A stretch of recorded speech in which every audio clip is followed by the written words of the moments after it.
omulamuzi atuuse nengedde wali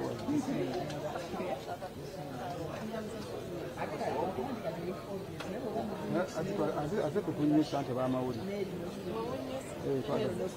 twagala ggenda Washington aveeyo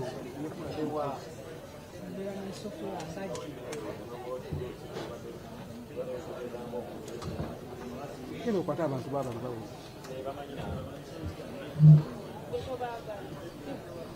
waayo bakambwe bazi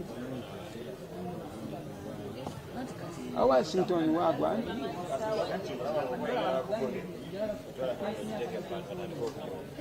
oba ogenda bweru ogenda nga mukungu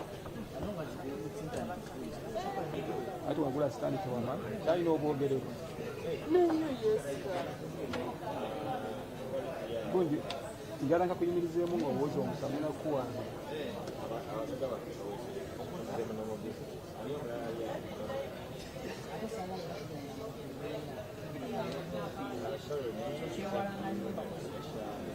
ate nga owemundu yuyaze besikwaikuwuli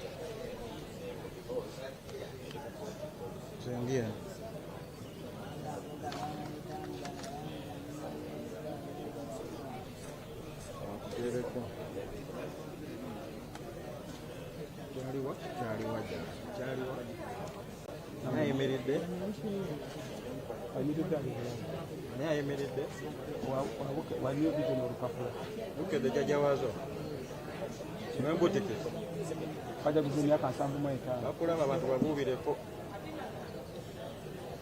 oli kumpewo live owembutikizo balaba enviirize bakusekerera oli ku lediyo Maria bakuwulira sakyamukama lediyo Please, can you sit down? Can you? Ayayi. Mkazi yagala mukujalo.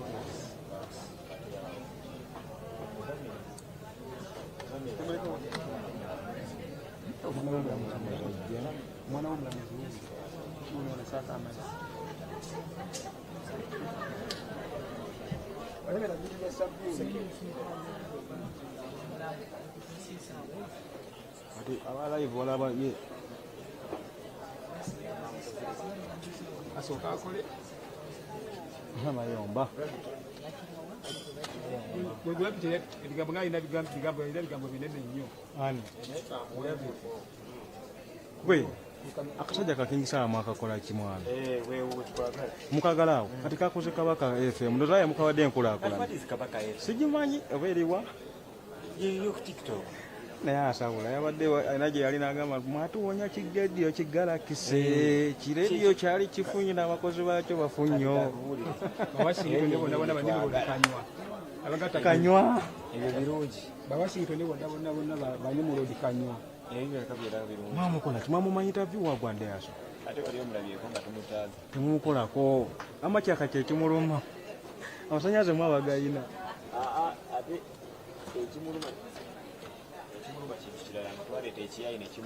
nekimukubira eyo kati yali ayagala akole kyo ya media house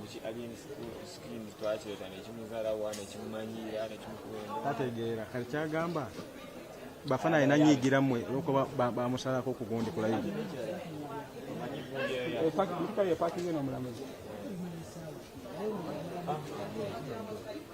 atuuse dda yazezda tulamuko katono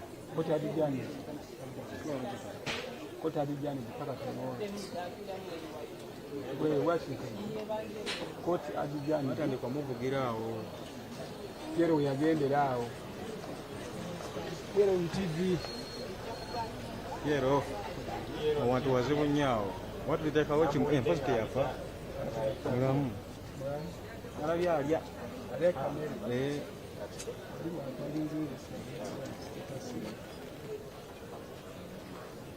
batandise anfuke enkomero yawajawonabona naye kati kyenkoze tekijja kukola kwanja kubandagiramu oli omubeemu mpola gatuwonyawonya bakamera mumaalo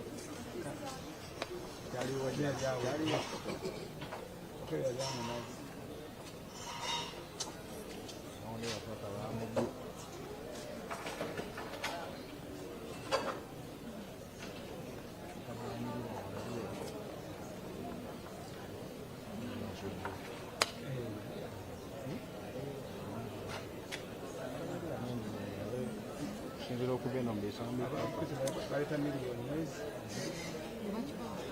tebagamba leka tikuitagikisingazo oba mwana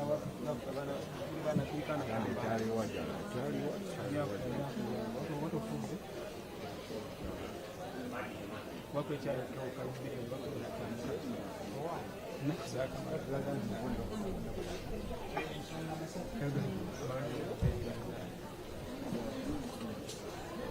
niwebuza mulago yekolanga ekola bakola mutusamba bateri adda mukwata kuona banyawo tubalire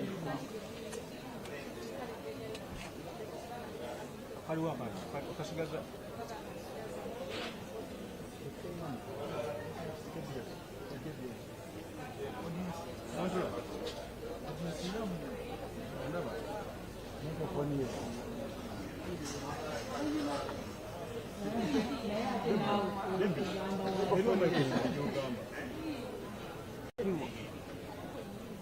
kuno hai yeno twamanyira gundi ya yero eriwa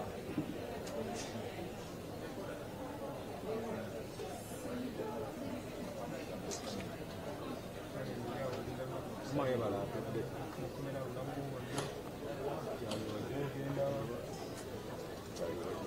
ya kumbana kana kaji wa wewe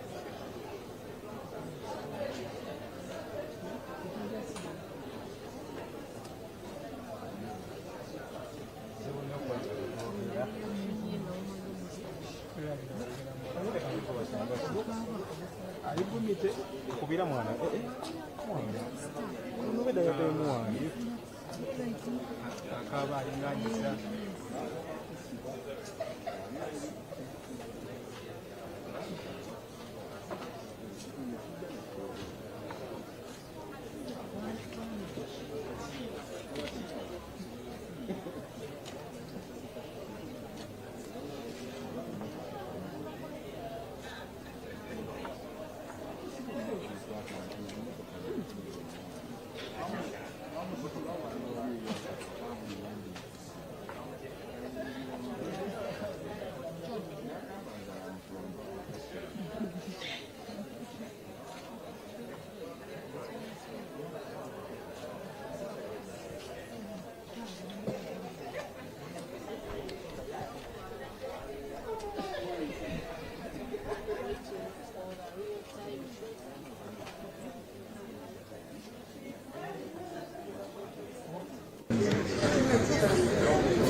Hello.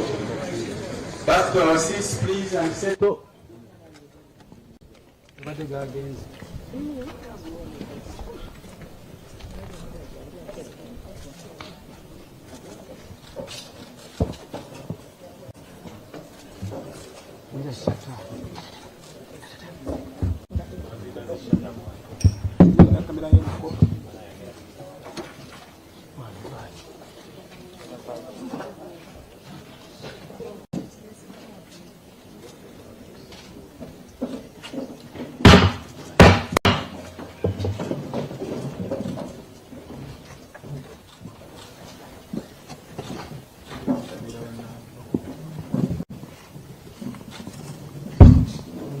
Good morning. Good morning, my Lord. Your Worship, the registrar, could we please have a prayer? Pastor Henry.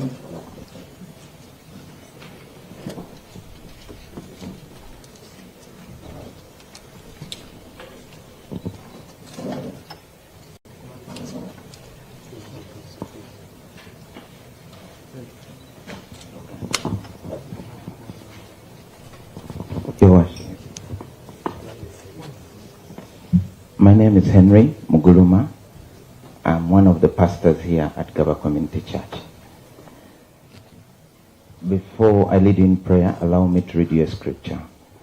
It comes from the book of Psalms, chapter 121. I lift up my eyes to the hills. Where does my help come from? My help comes from the Lord, the maker of heaven and earth. Father, we thank you so much for this far that you have brought us. These have been tough times, and they still are for many of us. But we thank you because of your grace and faithfulness. We lift our eyes to you, Lord, because you are the maker of all things. We put today into your hands. We put our judge into your hands. We put all the lawyers and everyone present into your hands. We put this case again and the judgment into your hands. We put the parents, the church and the community people, all of them into your hands. We know that when we trust you, you are faithful. Give us the calmness we need. Give us the peace we need. Give us the ability to respect the decision that is being made here today. We thank you because you're faithful. Give us good weather, Lord. We refuse every confusion. We refuse every chaos. It will not prevail. Your justice will prevail. Your presence will prevail. Your glory will prevail. We welcome the court of heaven to take over this place. With the grace of our Lord Jesus Christ and the love of God and the fellowship of the Holy Spirit be with us all, now and forevermore. Amen. Thank you, Pastor.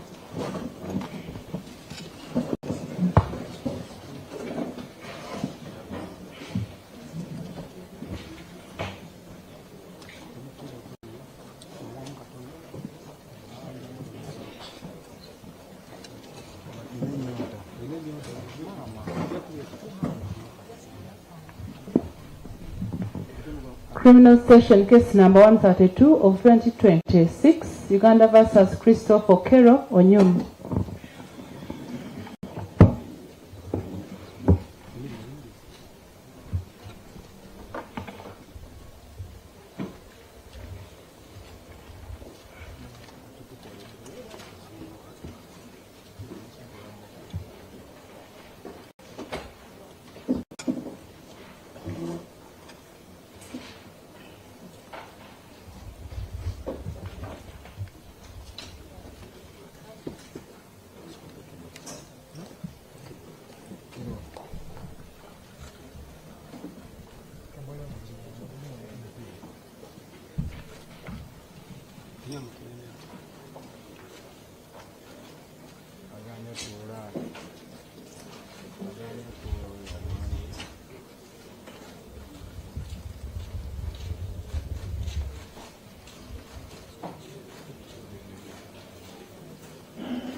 It pleases my Lord. Appearance for the prosecution. My name is Jonathan Moraganya. I jointly appear with Miss Anna Kiza. We both chief state attorneys.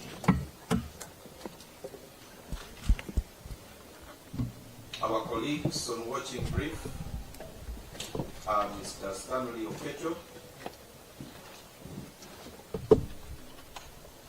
Mr. Pius Katumba Usohozi, and Mr. Roger Mugabi. My Lord, accused is in court, and Ms. Sarah Awero and Mr. Richard Kumbuga represent him. The three assessors are also in court. My Lord, the matter is for judgment and we are ready to receive it.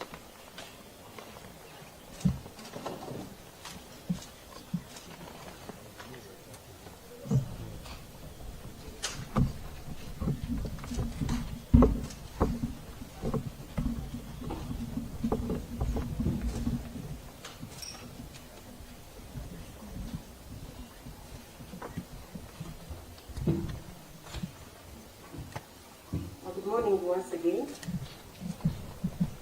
Okay, this judgment relates to a criminal hearing conducted at a mobile court convened at the Gaba Community Church grounds located at Gaba Trading Zone, Gaba Parish, Makinde Division, Kampala District.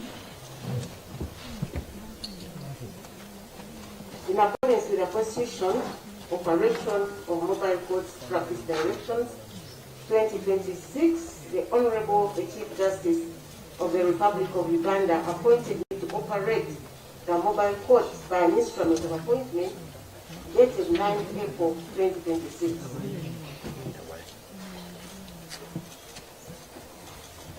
Eno judgment owekiiko omulamuzi gy'agenda okusoma eva ku kooti ng'ebadde etuula ku Gaba Community Church ng'esangibwa Gaba mu Makinde Division mu Kampala District. Ate waliwo ekiragiro ekikamu Constitution Mobile Court Guidelines ekya 2026 nga Ssaabalamuzi yamuwa ekiwandiiko ekimulagira okuwulira omusango guno eyakiwandiika nga 9 Ogwokuna 2026. The accused person is indicted on 4 counts of murder contrary to sections 171 and 172 of the Penal Code Act, Chapter 120.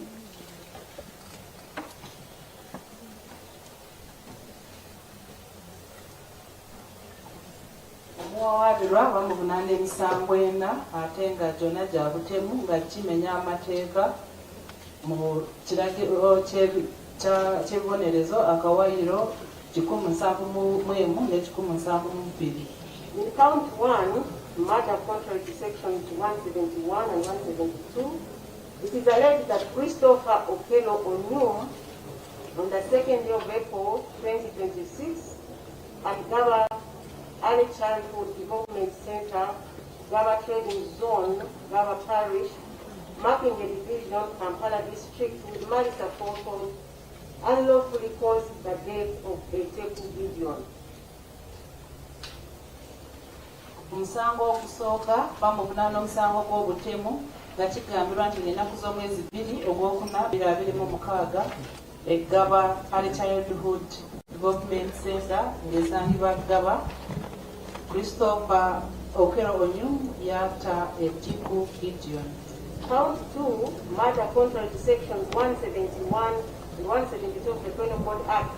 It is alleged that Christopher Okello Onyum, on the 2nd day of April 2026, at Gaba Early Childhood Development Center, Gaba Trading Zone, Gaba Parish, Makinde Division, Kampala District, with malice aforethought, unlawfully caused the death of Keisha Agenoro or team.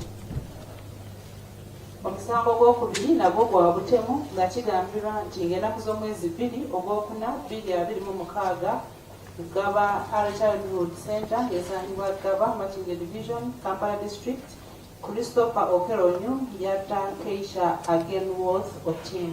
In count 3, it is also murder contrary to sections 171 and 172 of the Penal Code Act, Cap 128, and it is alleged that Christopher Okello Onyum, on the 2nd day of April 2026 at Gaba Early Childhood Development Center, Gaba Trading Zone, Gaba Parish, Makinde Division, Kampala District, with malice aforethought, unlawfully caused the death of Seriange Ignatius. Omusango gwokusatu nagwo gwa butemu nga kigambirwa nti ng'ennaku z'omwezi 2 Ogwokuna 2026 eggaba Early Childhood Development Center Christopher Okello Onyum nga alina ekigendererwa yatta Seriange Ignatius. And count 4, murder contrary to sections 171 and 172 of the Penal Code Act.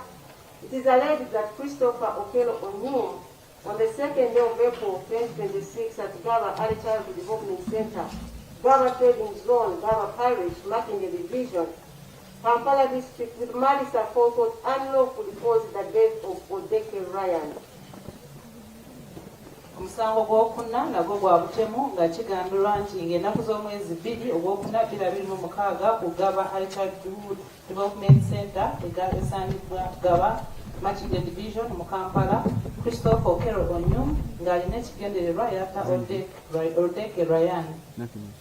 And when this matter came up, the prosecution was represented by Mr. Jonathan Muwaganya and Ms. Anna Kiza, both chief state attorneys for the Director of Public Prosecutions, while the accused person was represented by Mr. Fogler Richard and Mr. Wero Sarah on state brief. And on watching brief, we had, on behalf of the families of the deceased children, we had Mr. Stanley Okecho, Mr. Roger Mugabe, and Mr. Pius Katumba Bushobozi from James Advocates. And I know that both counsel for the accused person and the prosecution made oral submissions citing court decisions which I have considered and relied upon this judgment. Ng'omusango gutandika oludda olwabi lwaleeta omuwabi wa gavumenti gwe bayita Muwaganya Jonathan ne Anna Kiza, ate oludda lw'omuwabi waliwo Kubuga Richard ne Sarah Awero ng'abo gavumenti yabawa omuwabirwa, ate nga waliwo balooya bajja olwa family z'abaana abaafa. Asooka waliwo Stanley, owokubiri Roger Mugabi, owokusatu Pius Katumba, ate nti oluvannyuma lw'okuwulira obujulizi balooya enjuyi zonna bawumbawumba obujulizi ne boogera ne ku mateeka ge bagenderako ate kooti ebutunuulidde. From the facts of the case as laid before this court, this is what I find to be the prosecution case. The deceased persons, namely Eteku Gideon, aged 2 years and 6 months, Keisha Agenoro Otim, aged 1 year and 11 months, Ignitia Seriange, aged 2 years and 4 months, and Odeke Ryan, aged 1 year and 3 months, were under the care of Gaba Early Childhood Development Center, and in this case I will keep referring to it as the center. It's a daycare facility under the management of Gaba Community Church at Gaba Trading Zone, Gaba Parish, Makinde Division, Kampala District. And Gaba Early Childhood Development Project is run by Gaba Community Church and operated at Gaba Early Childhood Development Center, located at Gaba Trading Zone, Gaba Parish, Makinde Division, Kampala District. oludda olwabi lwaleeta obujulizi okulaga nti abaana bano abana asooka Eteku yali wa myaka 2 n'emyezi 6, owokubiri Keisha yali wa mwaka gumu n'emyezi 11, owokusatu Seryange yali wa myaka 2 n'emyezi 4, asembayo Odekerayan yali wa mwaka gumu n'emyezi 3, nga bonna baali mu ssomero erya Gaba Childhood Development Center, ate ajja kusigala ng'akisoma nga center, ate ng'essomero lino liri wansi wa church eya Gaba Community Church nga esangibwa Gaba mu Makindye Division, Kampala District. Keisha again wrote the team was female and the 3 deceased persons were male. The other 2 were male. And the center was founded by Gaba Community Church and operates a daycare and an early childhood program for the vulnerable and malnourished children who are identified from the community. The children under the daycare program pay some money, while those ones, the vulnerable, do not pay. Ignitia Selyange, Gideon and Teku were among the vulnerables, while Odekerayan and Keisha again or team were under the daycare program. Keisha yali mwana muwala, abalala baali balenzi, nga bonna essomero lino lyali wansi wa church eya Gaba Community Church, ate nga baali balina daycare ate n'okukuumirawo abaana abaali batalina mwansirizo, nga babajjanga mu bantu ne babalabirira, ate nga bagamba baali mu daycare baali basasula, ate be bajjanga mu bantu nga tebasasula. Christopher Okello, who I will keep referring to as the accused person going forward, he is a male adult, an American citizen by nationality and Ugandan by birth. He holds 2 American passports, and those passports were admitted in court as exhibits. Omuwawaabirwa bamuyita Christopher Okello era tujja kusigala nga tumuyita muwawaabirwa nga musajja mukulu mutuuze wa America naye nga bamuzaalira mu Uganda, alina passport 2 nga za America ate zonna bazireeta mu receipt. On 31st March 2026, the accused person hired a motor vehicle RAV4 for self-drive. On Wednesday, 2026, the accused person drove from Namgela Cross, Chandra, where he was residing, to the center, where he met one of the caretakers in Speedy Namtedi, who testified as PW6. Ennaku z'omwezi 31 ogwokusatu 2026 muwawaabirwa yapangisa emmotoka kika kya RAV4 ng'agenda gyevugira, era nga lumu ogwokuna 2026 yavuga okuva Namugera Cross ekyanja gye yali abeera n'atuuka ku ssomero eryo erya senta n'asinkana omukyala gwe bayita Phoebe. And she testified as the prosecution witness number 6. Ate yajja n'awa obujulizi ng'omujulizi w'omukaaga ku n'oludda olwabi. The accused person remained outside the gate, and Miss Namtedi went to the gate to find out whether he needed help. And the accused person informed her that he had a child, aged 3 years, and required an admission for her.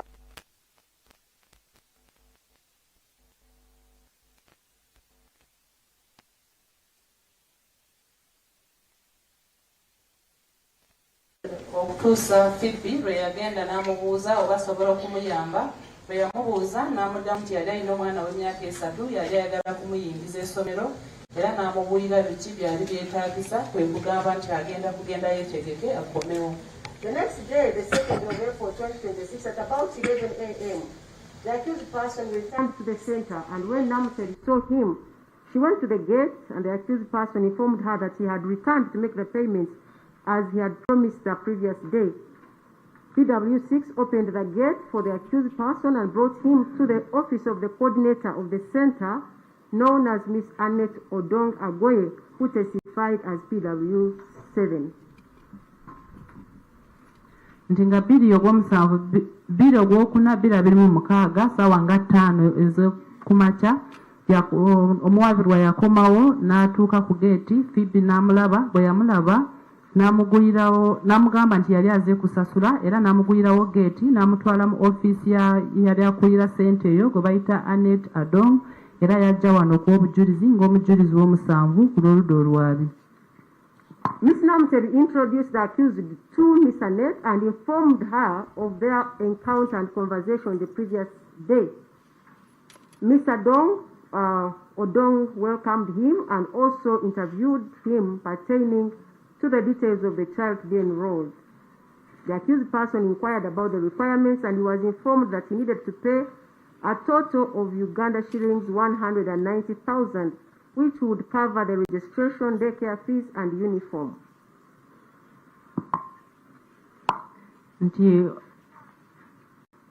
Phoebe yayanjulira omuwabirwa n'amuwanjulira Annette n'amugamba nti baali boogedde ejjo era oli n'amwaniriza n'amubuuza ebikwata ku mwana gwe yali aleeta era n'amala n'amubuulira biki byali byetaagisa n'amugamba nti yali alina okusasula emitwalo 19 nga giriko egy'okumuwandiisa omwana kuliko ejja daycare ne za uniform. The accused person, who said he had no cash on him, asked whether he could pay using mobile money, and he did so on the telephone number of Miss Annette. Nti yagamba yali tatambudde na ssente nkalu n'asaba nti ssente aziteeke ku mobile money era n'aziteeka ku mobile money ya Annette. PW7, that is Annette, asked PW6 to issue the accused person with a receipt, and the same was issued to him, and it was receipt number 2958 in the name of Zuriel Onyum. Nti Annette kwe kusaba Phoebe nti amuwandiikire risiiti era n'awandiika risiiti nga yali mu mannya ga Zuriel Onyum. The accused then left the office promising to return with the child and the mother on Tuesday the following week, and I take notice that this was the week of Easter and the next working day was Tuesday of the following week. Nti era yavaawo n'abasuubiza nti agenda kujja n'omwana ne maama w'omwana wiiki eddako olwokubiri era owekitiibwa omulamuzi alabye nti yali wiiki ya Easter n'olwekyo olunaku olulala lw'okukola lwali lwakubiri. The accused person then walked out heading towards the gate as Miss Namteri, who was still in the office of Miss Annette, bent down to keep the receipt booklet in the drawer. Era yatambula ng'adda ku geeti Namteri yali asigadde mu ofiisi ng'akyateeka risiiti mu drawer. At that time, some children were in the compound playing, and as Miss Namteri rose up to look towards the gate so as to go and open for the accused person to exit the center, she saw the accused person bending while holding a child, and she thought that he was beating the child. She ran outside to establish why he was beating the child, only to reach there and find that the accused person, who was holding a knife, had already cut the neck of one child, and this child was Keisha.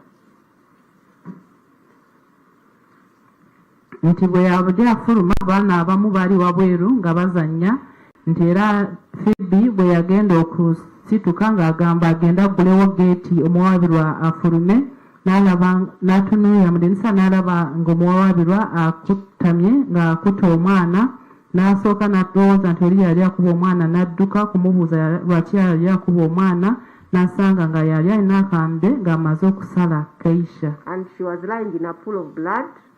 And the accused person at that time was reaching out for another child. Yali mu kisaba ky'omusaayi ate omuwabirwa yali agenda ku mwana omulala. Miss Phoebe asked the accused person why he was cutting the children, and she also threw one of the children's bicycles, which were in the compound, at him to scare him off. The accused person left the child and ran after her, threatening to cut her as well. Nti Phoebe bwe yamubuuza lwaki yali asala abaana n'amukanyira n'akagaali abaana ke bali bazanyisa n'asooka n'akaleka n'amugoba n'adduka. Miss Phoebe ran away from the accused person while making an alarm, but she fell down, and the accused person ran back to the children very fast. And by the time Miss Phoebe returned to prevent or stop him from cutting the children, She found when he had cut the second child, and she again threw a bicycle at him as he was pursuing the third child. Nti bwe yamugoba oli n'adduka ng'akuba emiranga oluvannyuma n'agwa. Bwe yamala okugwa ono n'addayo mangu n'adda ku baana n'akwata omwana owokubiri n'amusala. The accused person again ran after Miss Phoebe, and when she fell down, he drew the knife, threatening to cut her as well. Nti era n'amukanyugira akabugala akalala. Bwe yakamuganyugira oli n'addamu n'amugoba n'adduka era yagenda okulaba ng'akutte omwana omulala. The accused person then left Miss Phoebe and went back to the children, and when she rose up, she found him cutting the last child, and the last child to be cut was Odeke Ryan. Nti era yamala n'amuleka oli bwe yagwa n'agenda okusituka n'asanga ng'asaza omwana owasembayo, ate yali asembayo baali bamuyita Odeke Ryan. At that time, Miss Annette, who also witnessed the cutting of some of the children together with other caretakers, were making alarms which attracted one Cyrus of Kenya, who arrested the accused person. He was joined by Moses, the security guard, Bashir, and Timothy. When he was being arrested, the accused person threw the knife over the chain link fence. The accused was immediately locked up in the guardhouse at the gate to keep him away from the angry crowd which had formed at that time.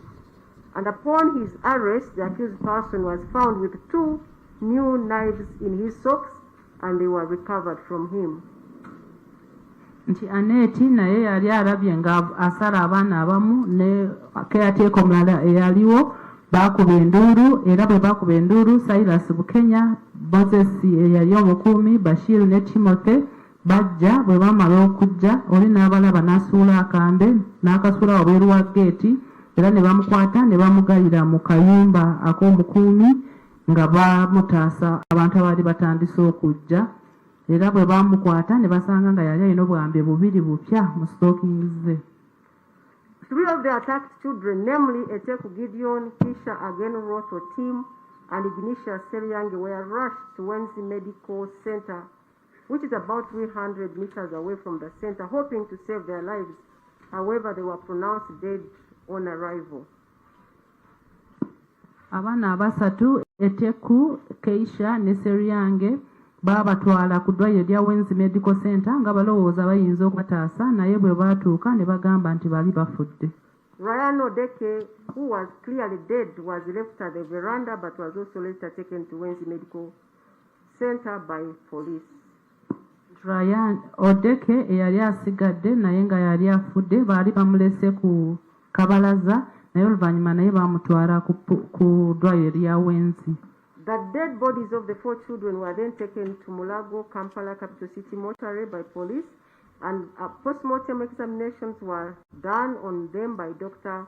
Katongole Abdul, who described the injuries on all the bodies of the 4 children to have been on the necks, and concluded that the cause of death for the 4 children was hypovolemic shock due to deep cut injuries to the neck. Nti emirambo gino oluvannyuma bagitwala e Mulago mu ggwanika, era omusawo gwe bayita Katongole n'akebera emirambo n'annyonnyola nti bonna baali balina obuvunne mu bulago, ate n'agamba nti ekyabaviirako okufa baabafumita nnyo ne bavaamu omusaayi mungi. The police officers from Kabalagala Division of Police visited the center, which they termed as the primary scene of crime, and recovered the killer knife and the 2 other knives and a backpack which was also recovered on the accused person, picked some suspected blood from the compound, among others. Nti abasirikale ba poliisi e Kabalagala bagenda mu kifo ekyo we batira abaana ne baggyayo obwambe bwe basangawo, ne baggyayo n'ensawo omuwabulwa gye yali alina, era ne batwalako n'omusaayi gwali mu luggya. The samples recovered were subjected to DNA analysis, and the report was admitted in evidence. Nti omusaayi ogwo bagutwala ne bagukebera, era ebyava mu kukebera babireeta ng'obujulizi. The police officers also removed the accused person from the guardhouse at the center amidst the angry crowd which desired to lynch him. and they took him to Kabalagala police station. Omuwawaabirwa baamujja mu kayumba k'omukuumi era ne bamukuuma abantu abaali batuusawo nga bagala kumutta ne bamutwala ku poliisi e Kabalagala. On 3rd April 2026, the accused person led the investigating team to his house, which he had rented in Chanja at Namugera Close, Katumba Zone.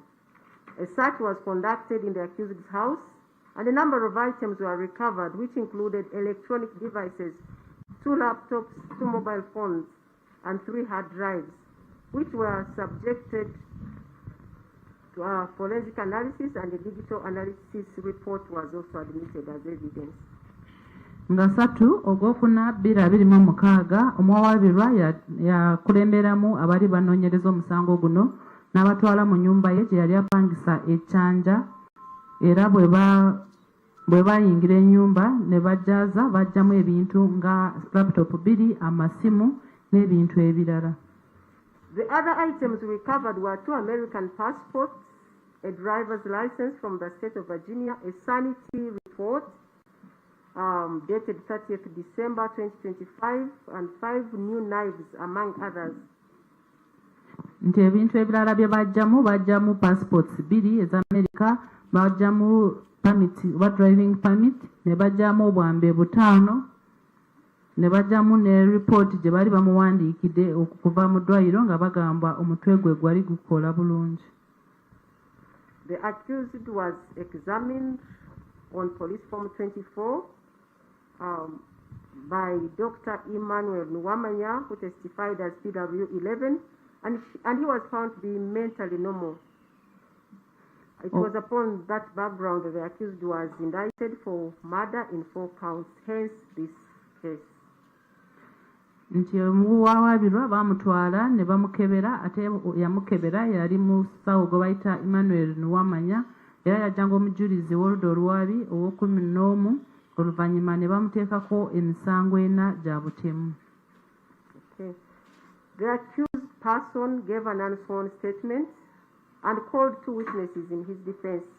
He had mentioned 4 witnesses but provided only the telephone numbers but without any physical address. Only 2 witnesses were reached using the telephone numbers provided by the accused person, and efforts to trace the 2 were futile because the phone numbers were not on. Nti omuwawaabirwa yayogera nga talayidde era n'aleeta abajulizi 2. Yali asabye okuleeta abajulizi 4 naye nga tataddeeko wa gye bali babeera, n'ateekako amasimu gaabwe gokka. Okukuba amasimu 2 be basobola okujja, 2 amasimu gaabwe gali tegaliiko. It is important to note here that one of the 2 numbers that he had provided that could not be reached was an American number. Naye tulina okumanya nti mu masimu ago 2 emu yali ya America. In his defense, the accused person did not deny killing the 4 children, but stated that he did not act intentionally or deliberately. Mu kwewozaako teyagaana nti omusango teyagukola, wabula yagamba nti teyagukola mu bugenderere. He stated that although there were claims that he was completely mentally okay, there may have been other mental challenges that may have gone undetected and could have contributed to the death of the children. Agamba nti wadde bagamba nti omutwe gwe gwali gukola bulungi, naye wayinza okubaawo ebintu ebirala bye bataalaba okulaga nti biyinza okuba nga bye byamuviirako okutta abaana abo. He said he was not mentally okay, and he also denied being foul-minded in the killing of the children. Agamba nti omutwe gwe gwali tegukola bulungi, era agamba nti si ye yeeyagalira okutta abaana bano.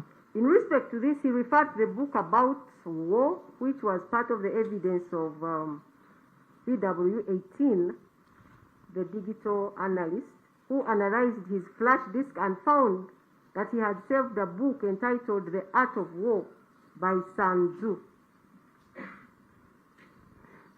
The accused person stated that he saved that file long before, and it cannot be said to apply to the killing of the children. Nti waliwo ekitabo omujulizi ow'okumi-na-mukaaga olw'oludda olwabi kye yayogera. Omujulizi ow'okumi-na-munaana yayogera ku kitabo ky'olutalo era n'agamba nti ono yali yakiteeka ku flash ye n'agamba nti ekyo kitabo yali yakiteekako edda tekisobola kubeera nga kyekyaviirako okutta abaana bano. He also denied being deliberate and with forethought while making reference to the prosecution evidence of PW 18, which revealed that using his phone, the accused person had made Google searches on subjects including ISIS beheading and for schools that teach young children. He said that although these searches suggest that he did it deliberately, there were factors that forced him to conduct them. Nti ye yagaana ekyokugamba nti abaana bano yabatta nga kigenderedde n'agamba nti omujulizi ow'okumunana yagamba nti yakozesa essimu ye okukebera ebikwata ku ekitongole ekitema emitwe gy'abantu ekibayita ISIS ng'anoonyereza ku masomero g'abaana abato n'agamba nti he said that although these searches suggest that he did it deliberately, there were other factors that forced him to conduct those searches. Nti wadde bagamba nti bino bye byanoonyerezaako ebyamuleetera okutta abaana abo waliwo ebintu ebirala ebyamuleetera okutta abaana. During his testimony, the accused person further stated that he was under the control of some people whom he occasionally called friends, and that they fell into three categories. He stated that between January and March 2026, he entered an especially distressing period because he was contending with some people who were surveilling him, making many demands of him, and threatening to kill him. They began demanding money, and he noticed that they had all the capabilities. As a result, he left the Bunga neighborhood where he was staying and began sleeping on the streets. Nti omuwawaabirwa yagamba nti bino byonna yabikola olw'ensonga nti waliwo abantu be yali ng'alaba engeri ssatu be yannyonnyolako n'agamba nti wakati wa January n'omwezi ogwokusatu yali mu kiseera ky'okwennyamira era ng'agamba abantu abo bamusabanga ebintu bingi ne bamusaba ssente ne bamugamba nti bagenda kumutta era n'ava mu kitundu kye yali abeeramu n'agenda n'atandika okubeera ku luguudo. He stated that because of this, he tried to end it some way and somehow, and according to him, he tried several things to bring the whole thing to an end, including fleeing the country, robbing a bank, and killing his brother's family. He then concluded by saying that those said people whose names he chose not to disclose to the court influenced his actions of the 2nd of April 2026. He concluded his testimony by inviting the court not to honor the charges for murder against him because there were some circumstances that forced him to act the way he did on 2nd April 2026, and this is the date of the unfortunate incident. Nti yatuuka ekiseera ng'ayagala kubikomekereza n'agezaako okwagala kuva mu ggwanga n'agezaako okubba bbanka era n'agezaako n'okutta famire ya muganda we n'agamba nti abantu abo batayogera mu kooti be bamuviirako okutta abaana abo oba bye byamuviirako ebyo byatuukawo nga 2 Ogwokuna 2026. Okay, there is a burden and standard of proof. This is known. The prosecution bears the burden to prove all the ingredients of the offense, or in 4 counts, beyond reasonable doubt. And I will skip that and I go to the ingredients of the offense of murder.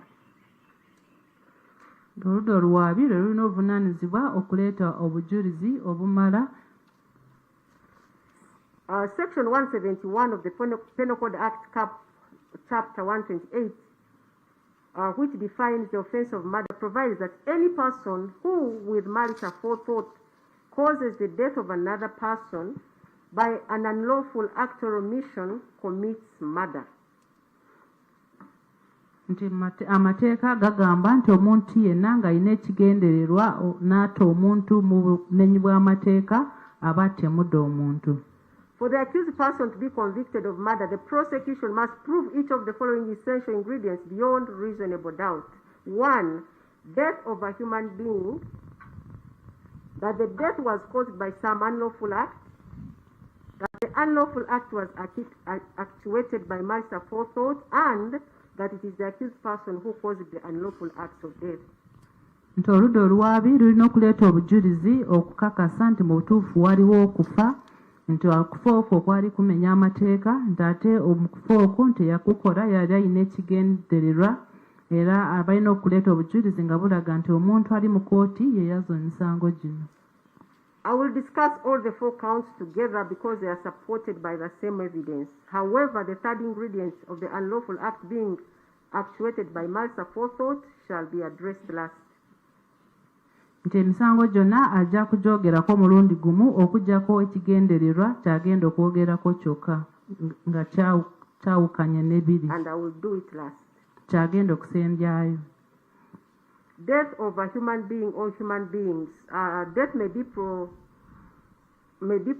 by production of a postmortem report or evidence of witnesses who state that they knew the deceased and attended the burial, also the dead body. And in the instant case, the fact that the infants Eteku, Gideon, Keisha, Ageno Roth, or Tim, Ignatius, Seriang, and Odeke Ryan are dead is not in dispute.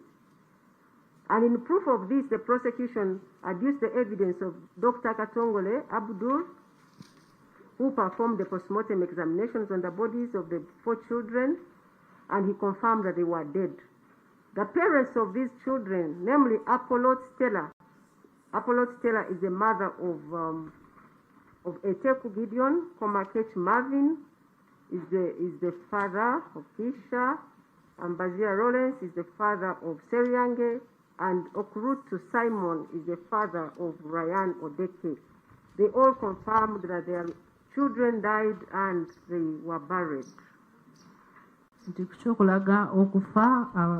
Basobola okulabira ku baluwa omusawo gy'awandiika nga bamaze okukebera emirambo obujulizi bw'abantu abaali bamanyi abantu bano ate ne babaziika. Bagamba nti Eteku, Keisha, Seryange ne Odeke okufa kwabwe bonna tebakuwakanya kubanga omusawo gwe bayita Katongole yakola ripooti nga akakasa nti abaana bano baafa, ate n'abazadde b'abaana bonna bajja ne bawa obujulizi ne bakakasa nti abaana bano baafa. Also, the evidence of one of the caretakers, Miss Namteri Phoebe, and the coordinator of the center, Miss Aneta Goye, who were the eyewitnesses to the attack on the children that resulted in their death, also confirmed that they are dead. And the prosecution also adduced the evidence of the divisional CID officer Kabalagala, called Esserite James. He testified as PW15, and the scenes of crimes officer, he testified as PW14. They testified that they saw the bodies of the 4 children. Nti Phoebe ne Annette be baaliwo nga balaba omuwawabirwa ng'asala abaana abo ne kibaviirako okufa, era bajja mu kooti ne bakakasa nti abaana bali bafudde, era ne baleeta abajulizi ow'oku15 n'ow'oku14. Ow'oku15 yakulira okunoonyereza emisango mu Kabalagala, ne baleeta n'oyagenda gye bakoledde emisango, era ne bakakasa nti bwe baatuuka mu kifo ekyo balaba abaana abo nga bafudde. Having considered the evidence and in agreement with the joint opinion of the 3 assessors, I find that the prosecution has proved beyond reasonable doubt that the 4 infants, namely Eteku Gideon, Kisha Agenoroth Tim, Seriang Ignatius, and Odeke Ryan are dead. Okusinziira ku bujulizi akaanyiza ne ba assessor bwe bagambye nga bagamba nti abaana bana Eteku, Keisha, Seriange ne Odeke baafa. Also, the fact that the death was unlawful is also not disputed, given the account of the eyewitnesses to the offense and the nature of the injuries on the bodies of the 4 children. Nekyokugamba nti oba baafa mu bumenyi bw'amateeka nakyo tebakiwakanya olw'ensonga nti waliwo obujulizi bwabo abaaliwo ne balaba ate n'ebiwundu abaana be babasanga nabyo. And having considered the evidence and in agreement with the joint opinion of the 3 assessors, I find that the prosecution has also proved this ingredient beyond reasonable doubt, that Eteku Gideon, Keisha Agenoroth, Otim, Seriang Ignatius, and Odeke Ryan, their death was caused by an unlawful act. N'olwekyo Oweekitiibwa Omulamuzi akanyiza ne ba assessor bwe bamuwabula nga bagamba nti Teku, Keisha, Seriyange ne Odeke nti okufa kwabwe kwali kumenya amateeka, n'olwekyo obujulizi bumala okulaga nti mu butuufu abaana bano bafa mu bumenyi bw'amateeka. The participation of the accused person, in order to prove participation, there should be credible, direct or circumstantial evidence placing the accused person at the scene of the crime as an active participant in the commission of the offense.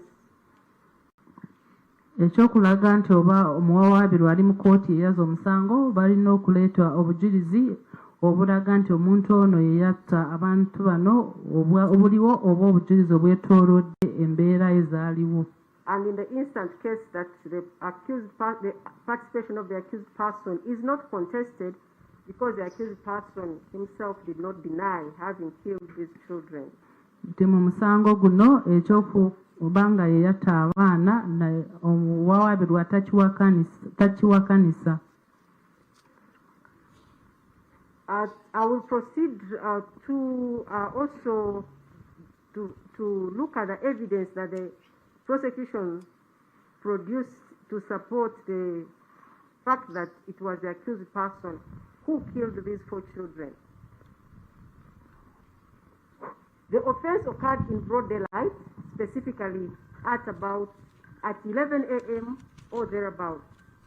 The accounts of the eyewitnesses to the crime, namely Miss Phoebe Namtevi and Miss Annette Odong Agoye, the caretaker and coordinator respectively, revealed that the accused person with whom they had just been interacting in the office of Miss Annette was seen gruesomely and brutally cutting the 4 children with a sharp knife, which he threw out of the chain link fence upon seeing the first responders to the scene. Nti kooti egenda kutunuulira obujulizi oludda oluwaabi bwe bwaleeta era n'agamba nti ebintu bino byaliwo emisana zaali ssaawa 5 ez'okumakya nti ate waliwo abajulizi abaaliwo ne balaba nga Phoebe ne Annette nga bona bakolera essomero eryo ate ne bagamba nti omuwawaabirwa baali boogera naye era nga yali yakafuluma era ne bamulaba nga asala abaana abo oluvannyuma n'asuula akambe wabweru w'eggeeti.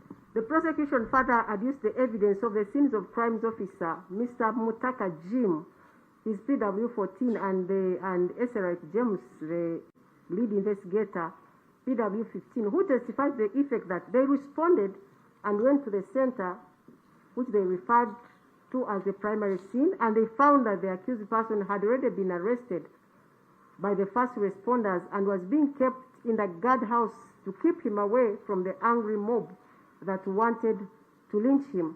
PW15 Esserite James then rearrested him and took him to Kabalagala police station.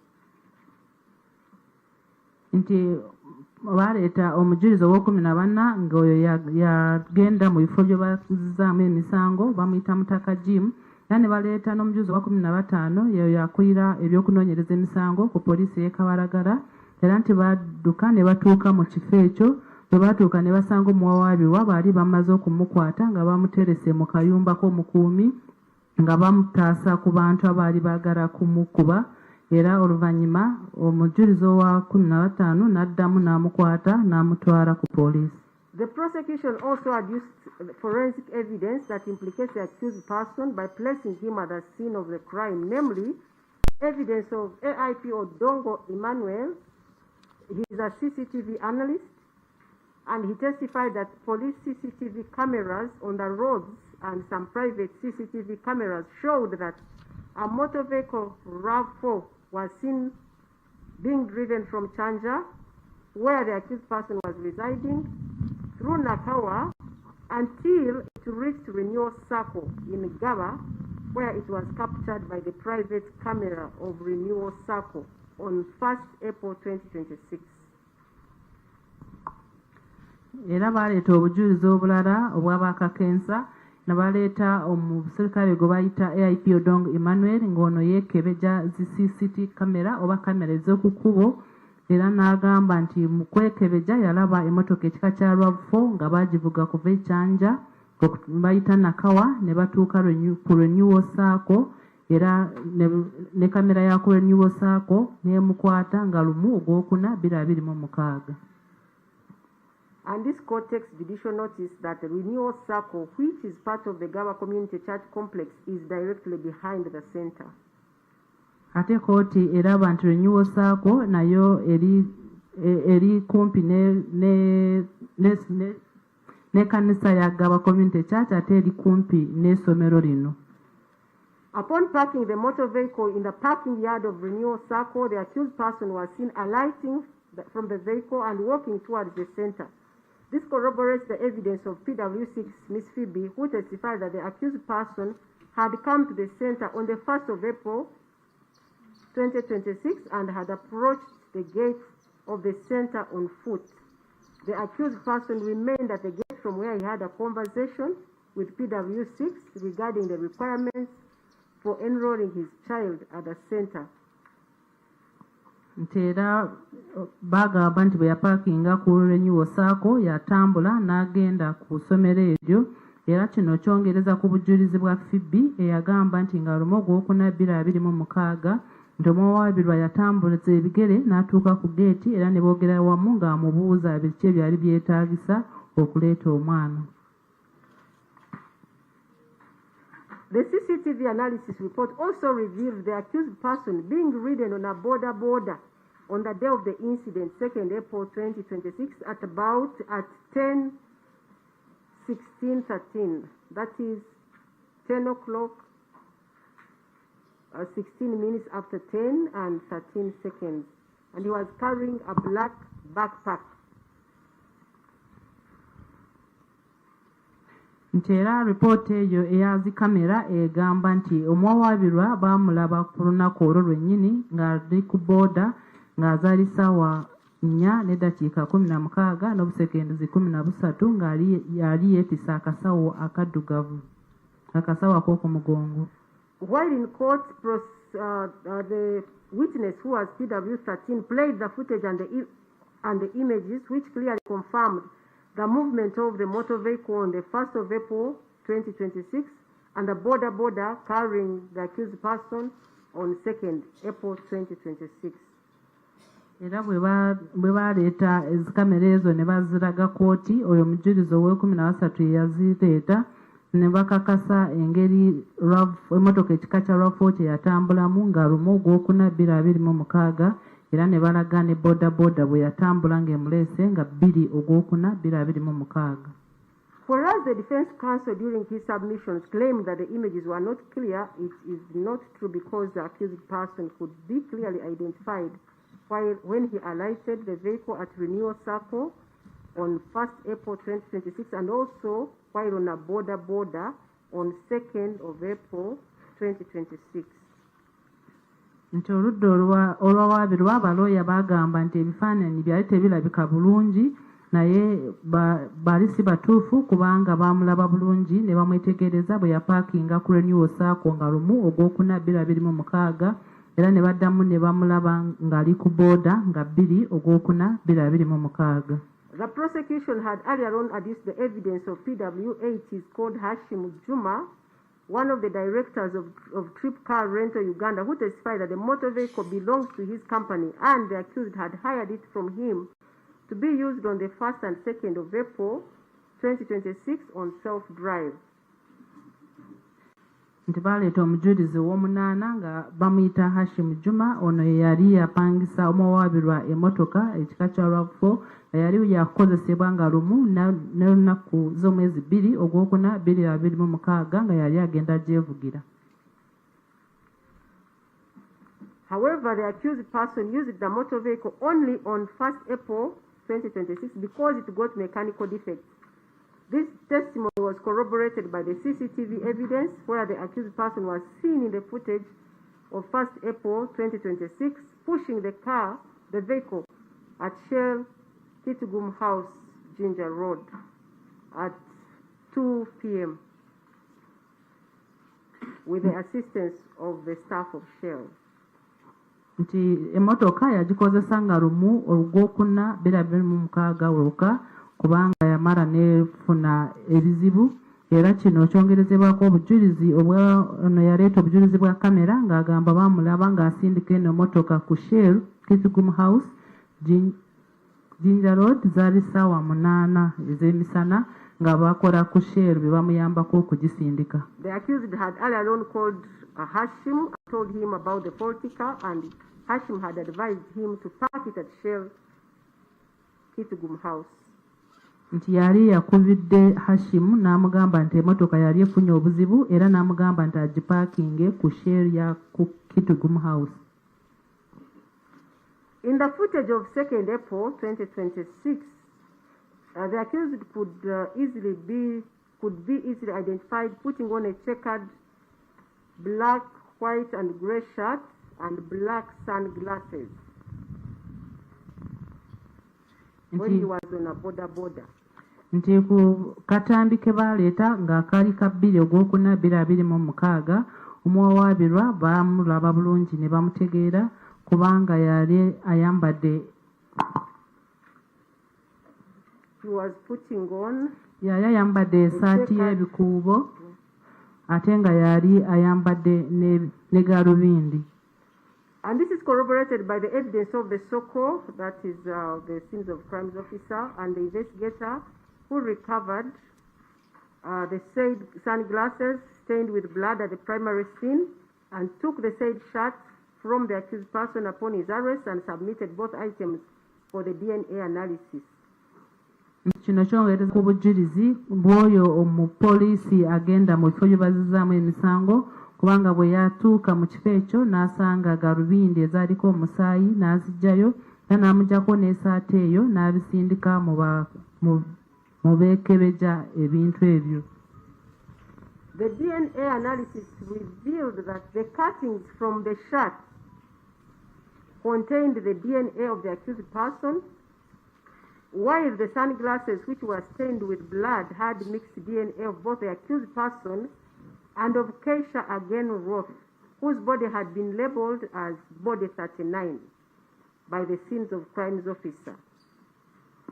Nti mu ndagabutonde bwe baakebera essaati gye bajja ku muvunaanibwa baagikebera nga yaliko ondagabutondo ye era ne bakebera ne galubindi ne basanga nti waliwo endagabutonde ya omuwawaabirwa neya Keisha ate nga Keisha omulambo gwe baali bagutaddeko namba 39.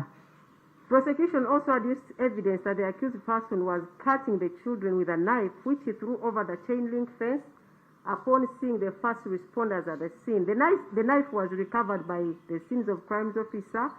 It was a kitchen knife with a silver handle and black blade with the label reading Ming Feng. And while at the laboratory, a swab from the knife handle was taken, and also a swab from the blade was taken. And it was established that the handle had a male DNA profile which belonged to the accused person. Nti obujulizi bwonna bugamba nti yali abaana bano ng'abasaza akambe era abantu bwe batandika okujja akambe n'akasuula wabweru wa geeti akambe kano kaliko ebigambo Ming Feng nti bwe baamala akambe ako ne bakatwala kukeekebeja bwe baamala okukeekebeja ne basanga nga waliwo endagabutonde z'omuwawaabirwa. Also, the blood stains on the blade of the knife were for body 3 and body 37. And body 3 was for Odeke Ryan, while body 37 was for Seriange Ignatius. Nti era ne akambe bagajjako omusaayi gwaliko ne bagenda kukeekebeja ne basangako endagamutonde za Ryan ne Seriange. Whereas the accused in his defense did not deny the killings of the children, the defense, this defense will be discussed at length while discussing the last ingredient. Nti wadde omuwawaabirwa teyeegaana ekyokutta abaana abo naye ensonga ye gye yawaayo owekitiibwa omulamuzi agenda kugyogerako. during the submissions of counsel for the accused person, attempted to suggest that the accused person was not adequately implicated for the offense, and his argument was based on the fact that whereas PW6 and PW7 testified that they were first responders, namely Cyrus and Moses, who are said to have apprehended the person, the accused person, and kept him in the guardhouse, none of those first responders was called as a witness. And he wondered where exactly the police found the accused person to arrest him. Nti abaloya nga bawumbawumba obujulizi, looya w'omuwaabirwa yagamba nti oludda olwabi lwalemererwa okuleeta obujulizi obumala okukakasa nti omuwaabirwa ye yaza omusango guno, nti ng'agamba nti waliwo abantu abasooka okujja nga Cyrus ne Moses, naye tebabaleeta mu kooti, naye ne yeebuuza poliisi yamusangawa okumukwata. I note that whereas it was prudent to have one of those witnesses to come to court, failure to have them did not affect the prosecution evidence. At least PW6 and PW7, that is Phoebe and Annette, testified that they saw the accused person being apprehended and being kept in the guardhouse, and PW15 and PW14, that is the investigator, the lead investigator, and the SOCO, the Scenes of Crimes officer, they confirmed finding the accused person having been arrested and kept in the guardhouse. That evidence was not challenged at all in cross-examination, and in light of all the other evidence placing the accused person at the primary scene of crime, it is my finding that the accused, that the evidence that the accused was apprehended in the act of slaughtering the children, kept in the guardhouse and later picked up by police is true. Ntera bagamba omusti bw'omulamuzi agamba kituufu abano abantu abasooka okujja bandize mu kooti ne bawa obujulizi, naye ne bwe baba nga tebaze kubanga Phoebe ne Annette bajja ne bawa obujulizi ne bagamba nti baaliwo era ne balaba nti bamukwata ne bamutereka mu kayumba k'omukuumi, era waliwo obujulizi obulala bw'omujulizi ow'14 ne ow'15 era bajja ne bagamba nti basanga nga omuwawaabirwa bamaze okumukwata ne bamutereka mu kayumba k'omukuumi. N'olwekyo kusinziira ku bujulizi Oweekitiibwa omulamuzi agamba kituufu omuwawaabirwa bamukwatirawo ng'akola omusango ogwo era ne bamukwata ne bamutereka mu kayumba k'omukuumi. In light of the above, it is the finding of this court and in agreement with the joint opinion of the assessors that the prosecution has proved beyond reasonable doubt that the accused person caused the death of the 4 children, namely Eteku Gideon, Keisha Agenrotho Tim, Seriange Ignatius, and Odeke Ryan. N'olwekyo Oweekitiibwa omulamuzi akkanyiza ne ba assessor bamuwabula nga bagamba nti oludda olwabi luleese obujulizi obumala okulaga nti mu butuufu abaana bano Eteku, Keisha, Seriange ne Odeke baafa. I will go to the last ingredient, and that is the ingredient of malice aforethought. Kati agenda kwogera ku ky'okugamba nti eyatta abaana bano yali alina ekigendererwa. Malice aforethought is defined in section 174 of the Penal Code Act. And the summary of it is that malice aforethought shall be deemed to be established by evidence provided for by the following circumstances. An intention to cause the death of any person, whether that person is the person actually killed or not. B, knowledge that the act or omission causing death will probably cause the death of some person, whether that person is the person actually killed or not, although the knowledge is accompanied by indifference, whether death is caused or not, or by a wish that it may not be caused. In summary, that you must have had an intention to kill somebody, or you had knowledge that your acts or your failure to act would actually result into the death of a person. Ekigendererwa ekitabo ky'ebibonerezo akawayiro 174 kigamba nti obujulizi bulina okulaga nti waliwo n'ekigendererwa okutta omuntu n'oba nga ogose siku wali oyagala kutta, olina okubeera ng'omanyi nti bino byonna by'oli mu kukola biyinza okuviirako kufa kw'omuntu, ekikulu kiri nti olina okuba ng'omanyi nti byonna by'ogenda okukola biyinza okuviirako omuntu okufa. So malice aforethought is a mental element, and it is not easy to prove with direct evidence. But inferences may be made from a number of things, including the nature of the weapon used, the part of the body targeted, the nature of injuries, and the conduct of the accused person before, during, and after the commission of the offense. Ekigendererwa kibeera mu mutwe gw'omuntu, n'olwekyo kiba kizibu nnyo okuleeta obujulizi okukiraga, naye basobola kukirabira ku bintu bingi. Ekisooka basobola kulabira ku kisi ekikozesebwa, basobola kulabira ku kitundu eky'omubiri kye bakozesa, era basobola kulabira ku biwundu oba obuvune omuntu bw'afunye, ate basobola kulabira ku nneeyisa y'omuwawaabirwa mu kukola ekintu ekyo ng'akikoze oba nga tannakikola. Prior planning or prior threats of the accused may be used to infer malice aforethought. Omuntu okusooka okuteekateeka ekintu basobola okukiraba ne bagamba nti yali alina ekigendererwa.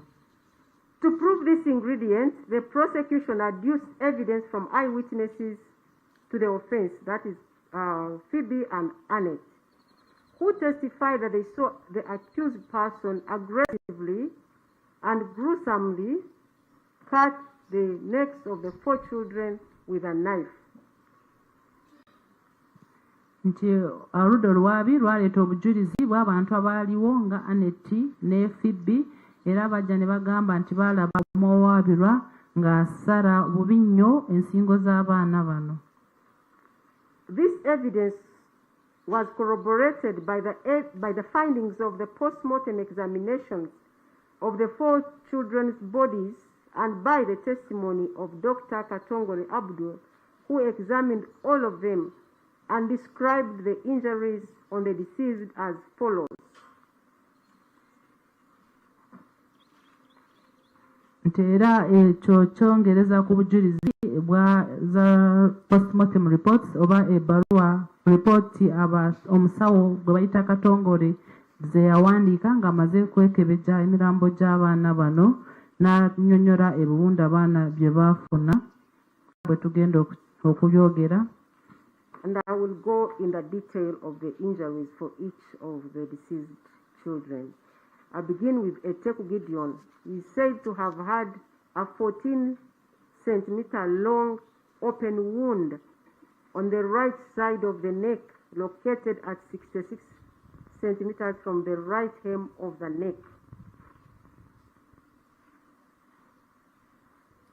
The wound was longer than its depth, characterized by smooth edge, regular margins, no bridging fibers, marginal contusion, and the wound was deep, transecting through the esophagus, trachea, internal jugular vein, cut fractures, and the above descriptions were consistent with deep cut wounds. Tusooka ne Eteku Gideon yalina ekiwundu obugazi nga kyali kya sentimita 14 ate nga kyali ku bulago sayidi ya ddyo nga kyali kiwanvu nnyo nga kifumitira ddala ne kyonoona ebitundu ebisinga eby'obulago era nga kiraga nti baamusala nnyo. Keisha Ageno Roth Otim was said to have a 9-centimeter long open wound on the right side of the neck at 67 centimeters from the right hem and 1 centimeter from the anterior midline, and the wound was longer than it was deep. Nti Keisha naye yali alina ekiwundu nga kyali kya bugazi sentimita 9 nti ate nakyo kyali ku bulago sayidi ya ddyo nti kyali kiwanvu nnyo. The wound was big, transecting through the skin, underlying neck muscles, the trachea, esophagus, major neck vessels, and nerves. Ekiwundu kyali kiwanvu nnyo nga kiyita mu mubiri ne kisala emisuwa egisinga egy'obulago. And he concluded, or he noted, that these findings were consistent with deep cut wounds. Era n'agamba nti ebiwundu ebyo byaliwo olw'ensonga nti baamufumita nnyo. Young Ignatius was said to have had a 14 centimeter long open wound on the right side of the neck, which was longer than it was deep. Seryange naye yali alina ekiwundu nga kyali kya sentimita 14 ate nga bali bamusaze nnyo. The wound was deep, transecting through the skin and underlying neck muscles, injuring the internal jugular vein. Nti ekiwundu kyali kiwanvu nga kisala ne kiyingira ne kisayira ddala emisuwa gy'obulago. He found that the above descriptions were consistent with deep cut injuries. Era n'agamba nti ekiwundu kino kyajja olw'ensonga nti baamusala nnyo n'afuna obuvune. This one also had another 4 centimeter long cut wound located on the right submandibular region. We go to Odeke Ryan, the last child. This one was said to have had a 9 centimeter long deep cut wound located on the right side of the neck. It was a deep cut wound dissecting through the underlying neck muscles, neck vessels, trachea, esophagus, and transection of a spinal cord. The cause of death for all the children was established to be hypovolemic shock due to cut wounds to the neck. Odeke naye yali alina ekiwundu nga kyali kya sentimita 9 nga kirina ku kono y'obulago era ng'ekiwundu kino kyali kiwanvu nnyo nga kisalira ddala emisuwa egisinga egy'obulago nga kigendera ddala ku nkizi. N'agamba nti kyaviirako omwana ono okufa, baamusala nnyo n'avaamu omusaayi mungi. All the postmortem reports for the 4 children were admitted and marked as exhibits 1, 2, 3, and 4 respectively. Alipoota z'omusawo ze yakeberako abaana bano banna zonna baazireeta mu kooti ng'ebizibiti ekisooka, ekyokubiri, ekyokusatu n'ekyokuna. This evidence is further corroborated by the evidence of the scene of crimes officer, Mr. Mutaka Jimmy, who visited the primary scene of crime. This is the center. Immediately after the commission of the crime, he processed it and made a report which was admitted as PEX 10. And this is what he said, that at the center, he found the body of an infant on the veranda, and it was identified to him as that of Odeke Ryan. And he uniquely marked that body as 3. On this body, he observed 1 deep cut injury on the right side of the neck, with cuttings through the neck bones and muscles. And he took pictures of this body, and they are in his report on page 11 and 12. Nti kino kyongerezebwako obujulizi bwa soko oba omupoliisi agenda mu bifo bye bazizaamu omusango bamuyita Mutaka Jime, era yagamba nti yagirawo mu kifo ekyo n'awandiika alipoota gye baleeta ng'ekizibito ekyo10. N'agamba bwe yatuuka mu kifo ekyo yasanga omwana omuto, omulambo gw'omwana omuto eyali ku kabalaza nga bali bamuyita Ryan, n'aguteekako namba 3. Agamba nti omulambo guno gwali gulina ekiwundu ekinene ku bulago, ng'ekiwundu kino kyali kisala amagumba n'emisuwa egy'obulago, era n'akuba ebifaananyi n'abiteeka mu alipoota eyo. Shortly thereafter, he went to Wenzi Medical center, this is the secondary scene, where he found the bodies of the 3 children, and they were identified to him as Eteku Gideon. He uniquely labeled his body number 32, Seriang Ignatius number 37, and Keisha Ageno Roto team was labeled 39. Omupoliisi oyo yayongera n'agenda ku Wenzi Medical Center, bwe yatuukayo ne bamulaga emirambo gy'abaana abasatu, Eteku n'amuteekako namba 32, Seryange n'amuteekako namba 37, ne Keisha n'amuteekako namba 39. PW14, this is the scenes of crimes officer, further testified that all presented similar fresh injuries of deep cuts on the right side of the neck, which went through the muscles and bones. N'agamba nti abaana bano baali balina ebiwundu nga byagala kufaanagana, nga bonna baali balina ebiwundu mu bulago ku ddyo, ate ng'ebiwundu bino byali bisalira ddala nga bisala n'amagumba n'emisiwa y'obulago. This court also observed the photographs of the bodies of the 4 infants and confirmed the gruesomeness of the attack on all of them, as evidenced by the nature of the injuries. Era kooti yatunuulira ebifaananyi by'abaana abo n'ekakasa engeri abaana gye baafaamu baafa bubi. The murder weapon, which is a knife, which caused those grave and fatal injuries on the children, was also recovered at the primary scene of crime, just behind a chain link fence, after being thrown by the accused person, and it was also admitted as evidence. Nti era n'ekisi akambe baakafuna nga baali baakasuula wabweru ya geeti ne bakaleeta mu kooti ng'ekizibiti. So we have those grave injuries and the knife that caused them.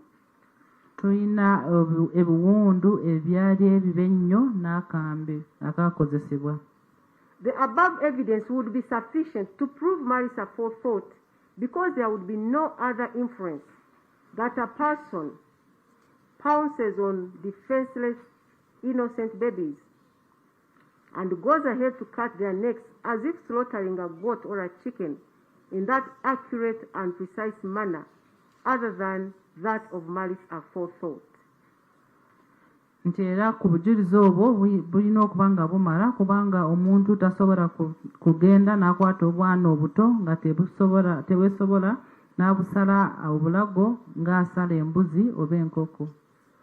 However, the defense heavily contested this ingredient and insisted that the accused person was not in a right state of mind to form an intention to commit the offense of murder. Nti oludda olw'omuwawaabirwa balooya be bagamba nti ebyo si bituufu, kubanga nti omuwawaabirwa omutwe gwe gwali tegukola bulungi, n'olwekyo yali tasobola kutemula. The accused person in his unsworn statement stated that he did not act intentionally or deliberately, and although there were claims that he was completely mentally okay, there may have been other mental challenges that may have gone undetected, which could have contributed to the death of the children. He insisted he was not mentally okay. Nti bwe yali ayewozaako teyalayira, naye n'agamba nti ye kino teyakikola mu bugenderere, n'agamba wadde nti bagamba nti omutwe gwe gwali gukola bulungi, naye bayinza okubawo ebintu ebirala bye bataategeera ebiyinza okuba nga byamuviirako okukola ebyo bye yakola, n'akakatizza ensonga egamba nti ye omutwe gwe tegukola bulungi.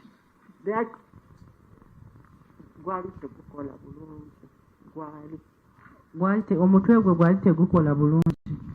The accused also denied being fair-minded in the killing of the children, and in respect to this, he made reference to the book. I already talked about that, but this is for emphasis.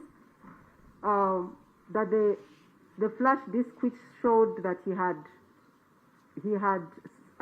done a search and saved a book on the art of war. He stated that he did it long ago and it had nothing to do with the death of the children. Nti era agamba nti kino ekintu kyonna teyakiteekateeka ekyokutta abaana, n'agamba nti ekyokuteeka akatabo k'entalo n'okunoonyereza byonna bye yanoonyereza, agamba nti akatabo yakanoonyerezako ebiseera by'emabega nnyo tebiyinza okuba nga bye byamuviirako okutta abaana abo. He also denied being deliberate and with forethought while making reference to the evidence of the Google searches that he made using his phone, specifically the search for ISIS beheading and for schools that teach young children. And he said that whereas these searches may suggest that he did it deliberately, there were other factors forcing him to make those searches, which factors he chose not to disclose to the court. Nti era yagamba nti ye teyabikola mu bugenderere, era n'agamba nti bino bye yanoonyerezaako ku mukutu ng'ebya ISIS okuggyako emitwe, amasomero agasomesa abaana abato, nti naye waliwo ebintu ebirala ebyamuleetera okunoonyereza ku bintu ebyo. You have also interpreted the factors. Those factors, he did not disclose them to the court. Nti ebintu ebirala ebyamuleetera okunoonyereza ku bintu ebyo teyabibuulira kooti. The accused person further stated that he was under the control of some people whom he occasionally referred to as friends and were in 3 categories. Nti yagamba nti yali akola olw'ensonga y'abantu be yali ayita mikwano gye ate nga baali bangeri 3. He also alluded to the fact that between January 2026 and March 2026, he entered into a distressing period because he was contending with some people who were surveilling him, making demands from him, and they threatened to kill him. Nti yagamba nti wakati w'omwezi gwa January n'ogwokusatu 2026 yali mwenyamuvu nnyo olw'abantu be yali abaali bamusumbuwa era nga agamba abaali bamutambulirako era kyekyamuviirako okukola ebintu bino. According to him, they began demanding for money, and he noticed that they had all the capabilities and they were following him closely. And as a result, he left his the neighborhood of Bunga, where he was staying, and resorted to sleeping on the streets. Nti baali bamusaba ssente era nga yalaba nga baali balina obusobozi nga bamugoberera nnyo, kyekyamuleetera kuva Bunga gye yali abeera n'agenda n'atandika kubeera ku luguudo. The accused person stated that as a result of this, he tried to end it somewhere and somehow, so as to bring the whole thing to an end. And according to him, he tried to flee the country, tried to rob a bank, and tried to kill his brother's family. He then said that those people whom he at times referred to as his friends during his testimony had something to do with his actions of 2nd April 2026. Nti yatuuka ekiseera n'ayagala okukikomenkereza n'asalawo ave mu ggwanga n'agezaako okubba banka n'agezaako okutta famire ya muganda we n'agamba nti abantu abo be baali balina kye balina ku kyatuukawo nga 2 Ogwokuna 2026. He invited the court not to honor the charges of murder because there were some circumstances that forced him to act the way he did on 2nd of April. N'asaba kooti ereme okumusingisa omusango gw'obutemu ng'agamba waliwo ensonga ezamuleetera okukola bye yakola nga 2 Ogwokuna 2026. Unfortunately, he neither stated the circumstances he claimed forced him to act that way, nor did he disclose the identities of his friends who may have compelled his actions on 2nd April 2026. Nti byembi teyayogera biki ebyamuleetera okukola ebintu ebyo bye yakola nga 2 Ogwokuna 2026. No, he did not state the circumstances, and he also did not disclose the identities of those friends of his. Nti ebintu ebyo ebyamuleetera okukola bye yakola ate n'amanya oba okwogera baani abamuleetera okukola ebyo bye yakola 2 Ogwokuna 2026 teyabyogera eri kooti. And because he made an unsworn statement in his defense, he could not be probed to give more information. Olw'ensonga nti teyalayira ng'awa obujulizi baali tebasobola kumubuuza ebibuuzo bingi ku kino.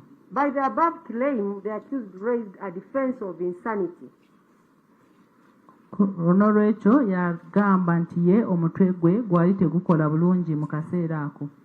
The defense of insanity is provided for under Section 11 of the Penal Code Act, Chapter 128. nti ekyokugamba nti omuntu omutwe guba tegukola bulungi ekitabo kya bibonerezo kikyogerako mu kawayiro ka 11. And this is what it provides, that a person is not criminally responsible for an act or omission if at the time of doing the act or making the omission, he or she is through any disease affecting his or her mind incapable of understanding what he or she is doing, or knowing that he or she ought not to do the act or omission,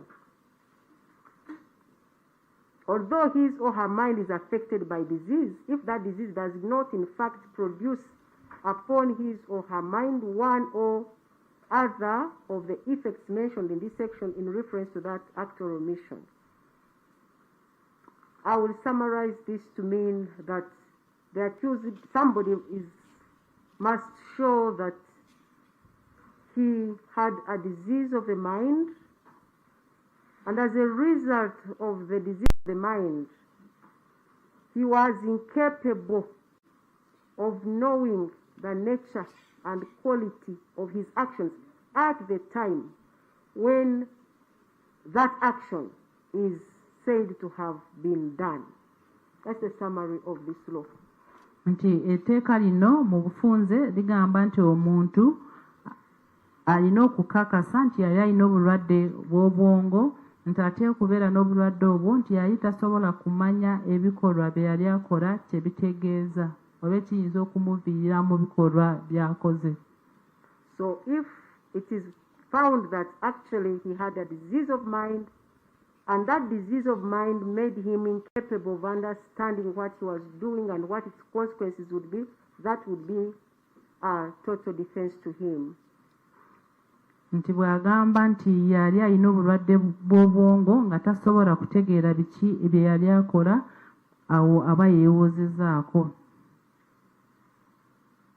And for the offense of insanity to stand, the accused person must satisfy the ground set out under the Magnaten rule. And the test is purely cognitive, and the defense must show whether the accused understood his or her actions or that his or her actions were wrong. The defense of insanity is twofold. First, that an insane defendant does not have control over his or her conduct, similar to somebody who is sleepwalking, not knowing what they're doing. And secondly, that the defendant does not have the ability to form a criminal intent.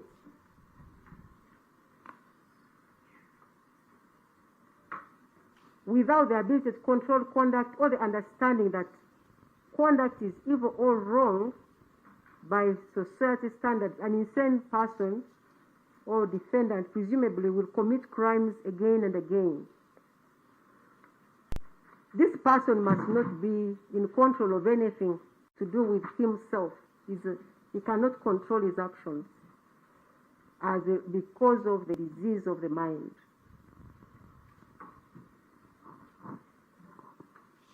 These rules require that the three tests should be proved. One, that an individual suffers from a defect of reason, which is caused by a disease of the mind, and that as a result, he or she does not know the nature and quality of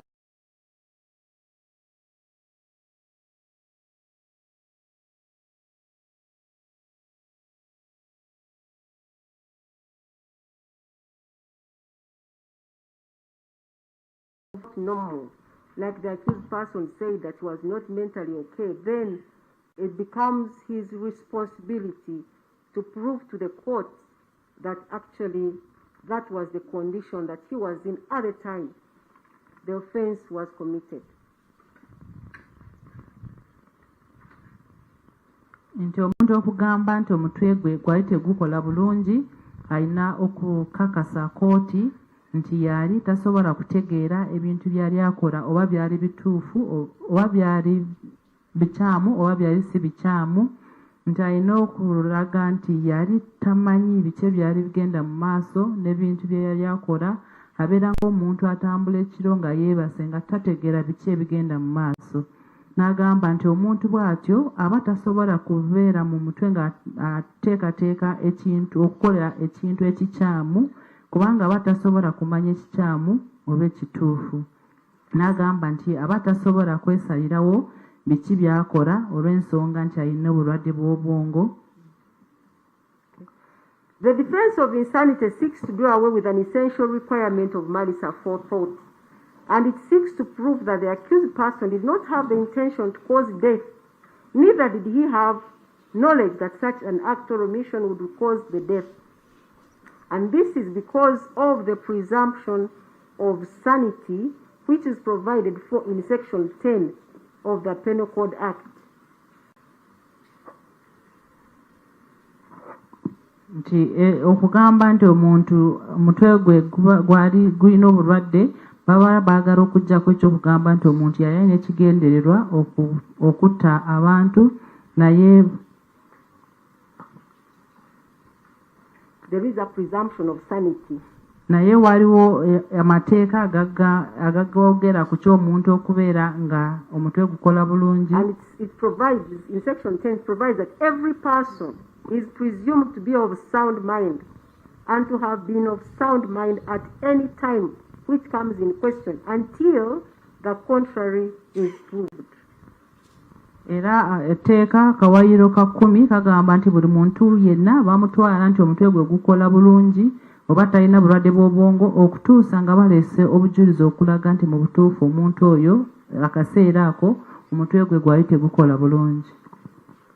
This presumption of sanity puts the burden on anyone who claims insanity as a defense to prove that he or she was not in the right mental state at the time of the act or omission. Kino kiraga nti omuntu agamba nti omutwe gwe gwali mulwadde oba nga alina obulwadde bw'obwongo alina okuleeta obujulizi okukakasa nti akaseera ako omutwe gwe gwali tegukola bulungi oba yali alina obulwadde bw'obwongo. And I have already said that when anyone advances the defense of insanity, he bears the burden to prove it, though not on as a higher standard as the prosecution has to.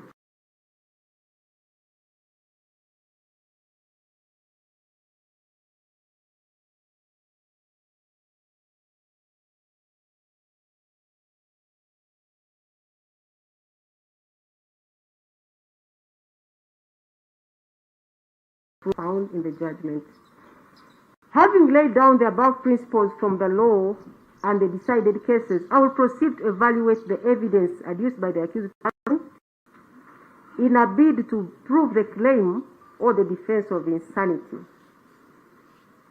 Amaze okutunuulira obujulizi bwonna agenda kutunuulira. No, I have said having laid down the above principles from the law and the decided cases on the defense of insanity. Owekitiibwa omulamuzi ng'amaze okwogera ku mateeka agakwata ku ky'obugamba nti omuntu omutwe gwe amateeka n'emisango emirala egyayogerwako ku bulwadde bw'obwongo kati agenda kutunuulira obujulizi bwe baleeta obukwata ku bulwadde bw'obwongo. I will need to establish whether the accused person was suffering from the disease of the mind at the time the offense was committed, whether that disease of the mind rendered him incapable of knowing the nature and quality of his actions, and whether he knew or did not know that what he was doing was wrong by reason of that disease of mind. Kooti erina okutunuulira oba omuntu omuwawaabirwa yali alina obulwadde bw'obwongo akaseera ako ate alina okukakasa nti akaseera ako omuwawaabirwa yali tasobola kumanya nti bye yali akola byali bikyamu oba bituufu ate alina okulaba oba yali amanyi nti byonna bye yali akola byali bikyamu oba bituufu. As a result of the disease of the mind. Olw'ensonga y'obulwadde bw'obwongo. From the onset, I need to state that the accused person was the only one who testified that on 2nd April 2026, when he committed this heinous crime, he was not mentally okay. Nti okuva omuwawaabirwa ye yekka eyawadde obujulizi okugamba nti ku lunaku olwo nga 2 Ogwokuna 2026 nti omutwe gwe gwali si mulungi. As already indicated, he did not state what he was suffering from, apart from the claim that he was under immense stress from the period between January to March 2026, as a result of the people whom he occasionally referred to as his friends. Teyayogera kiki kyali kimuluma okujjako okugamba nti wakati w'omwezi ogwa January okutuusa ogwokusatu nti yali mwenyamivu ng'alina abantu byayogerako nga nti bali mikwano gye. But like I already mentioned, he chose to conceal the identities of those people from court. Naye yasalawo n'akweka amannya g'abantu abo n'atagabuulira kooti. I will note at this point that I keenly observed the accused person as he gave his evidence, and I could see that he was withholding some information. Nti era ng'awa obujulizi nga yeewozaako kooti yamutunuulira n'eraba nti waliwo ebintu byali akweka kooti. Especially when it came to disclosing the names of those people. Naddala okwogera ku mannya g'abantu abo be yayogerako. Apart from this claim, there is no other evidence that was adduced by the accused person in a bid to prove the existence of the disease of the mind to avail him the defense of insanity. Nd'okuggyako ekyo tewali bujulizi bulala obwaleeterwa okulaga nti omuwawaabirwa yali alina obulwadde bw'obwongo. Counsel for the accused person vehemently argued that the prosecution failed to prove that on 2nd April 2026, when the offense was committed, the accused was not under the influence of mental illness. Nti era ne bagamba nti oludda olw'abi lwalemererwa okuleeta obujulizi obulaga nti nga 2 Ogwokuna 2026 nti omuwawaabirwa yali ng'omutwe gwe gukola bulungi. With all due respect, this argument was not legally backed and was misguided because when the accused person chose to raise insanity as his defense, the burden to prove that insanity shifted to him in light of the presumption of sanity under Section 10 of the Penal Code Act, Cap 128. Nti omulooya wa muwawaabirwa yalimbamu kubanga omuntu bw'agamba nti omutwe gwe tegukola bulungi yalina okuleeta obujulizi okulaga nti mu lutuufu omutwe gwe tegukola bulungi. Counsel for the accused person further insisted that there was evidence on record from the prosecution provided by Dr. Nwamanya Emmanuel, who testifies as witness number 11. He's a police surgeon and he's also a psychiatrist who examined the accused person on the 7th of April 2026, showing that the accused person has ever been admitted to Tarika Mental Hospital. That was his argument. He insisted that prosecution witness said that the accused person had ever been to Tarika. N'alemerako n'agamba nti obujulizi baali babulese mu kooti ng'omusawo gwe bayita Nwagaba Emmanuel yakebera omuwawaabirwa nga 7 Ogwokuna 2026 ate n'agamba nti yali abaddeko mu ddwaliro e Butabika. Regarding this evidence, I will need to provide context so it is not used to mislead the court. The evidence of PW11 as contained in PF24 and in his oral testimony in court is that he examined the accused person on 7th April 2026 and on his psychiatric and mental assessment of the accused person, he found the following, and I will quote verbatim. He had normal behavior, calm, cooperative, speech was coherent, his memory intact, and he exhibited good judgment. His thought process and content was normal, but believed in wealth by human sacrifice. He was able to explain the reason for killing the children as fortune hunting or enrichment. He got the idea on recalling childhood folk tales of getting wealth by sacrificing people.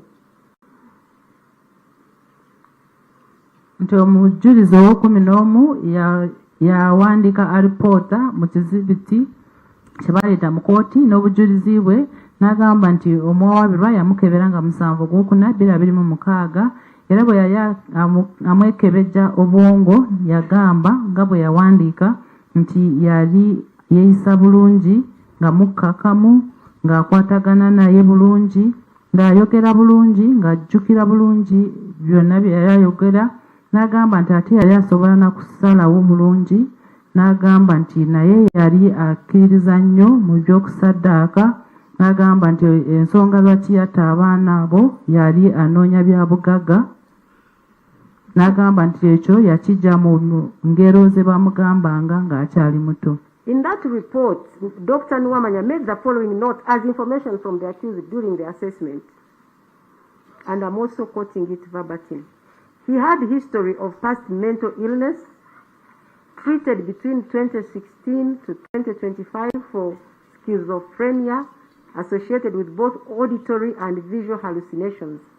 He killed his 2 to 3-year-old brother in 2016 or 2017, reportedly to save him from the troubles of this world. He also attempted suicide in 2023, and he was also a sickle cell patient on treatment. The findings above are suggestive of a mental condition with psychotic episodes.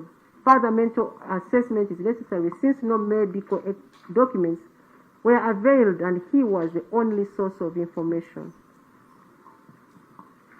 Era n'agamba nti omuwawaabirwa yamugamba nti eddako yali mulwadde w'omutwe era ne bamujjanjaba nga wakati wa 2016 kutuuka 2025 yali alina obulwadde bw'obwongo nga ye asobola kulaba n'okuwulira ebintu abalala bye batalaba.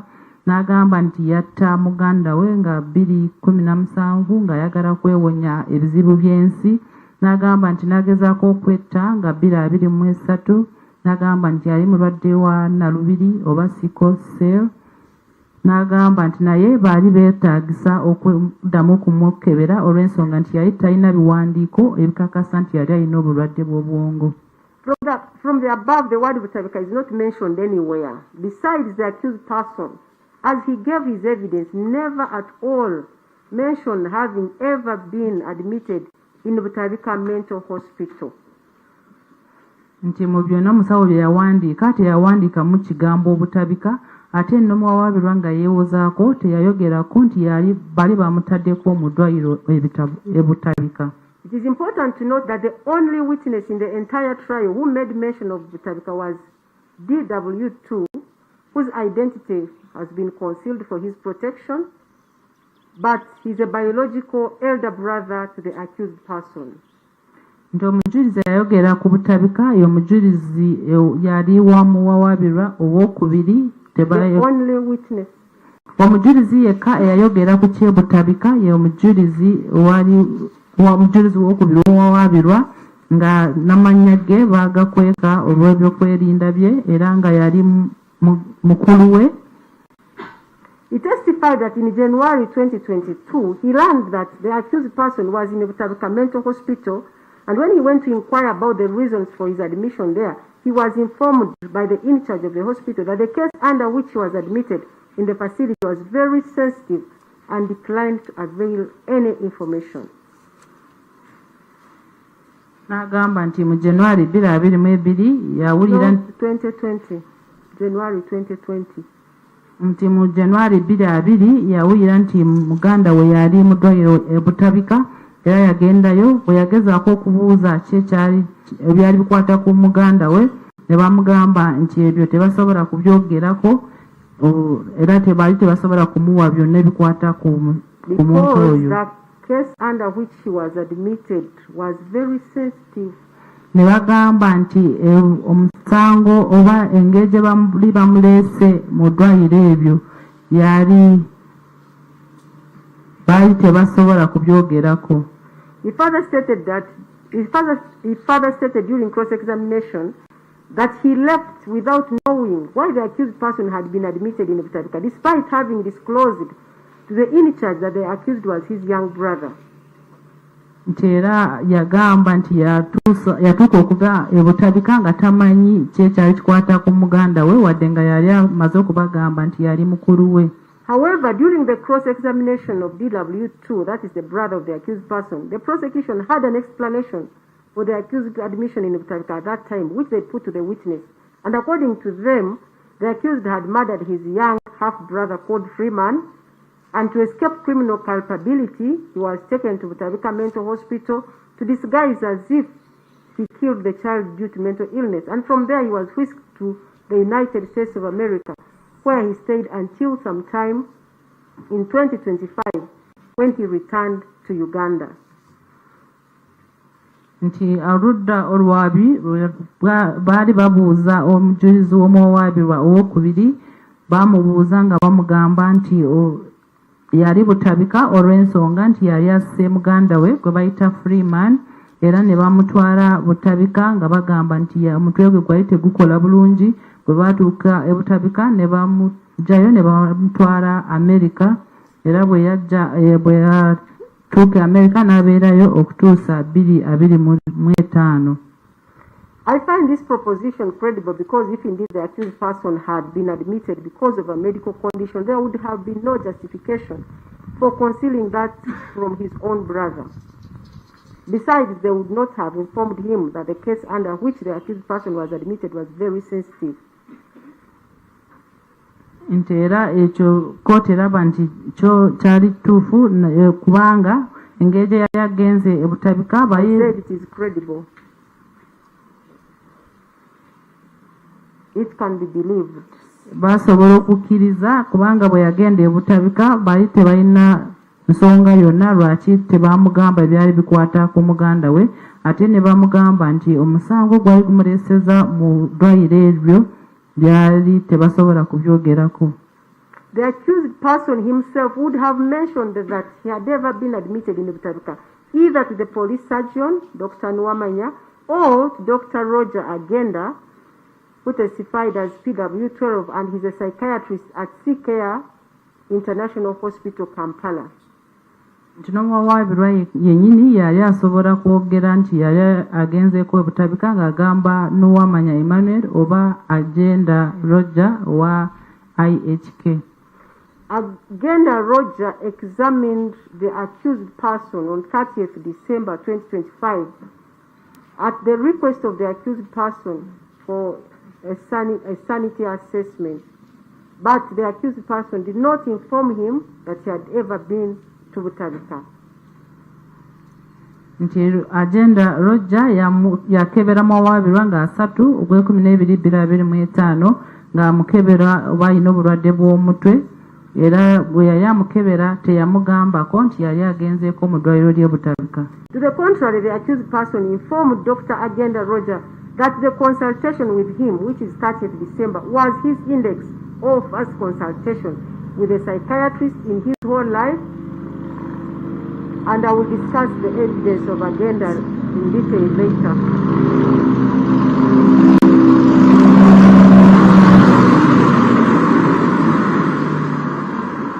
Nti omuwawaabirwa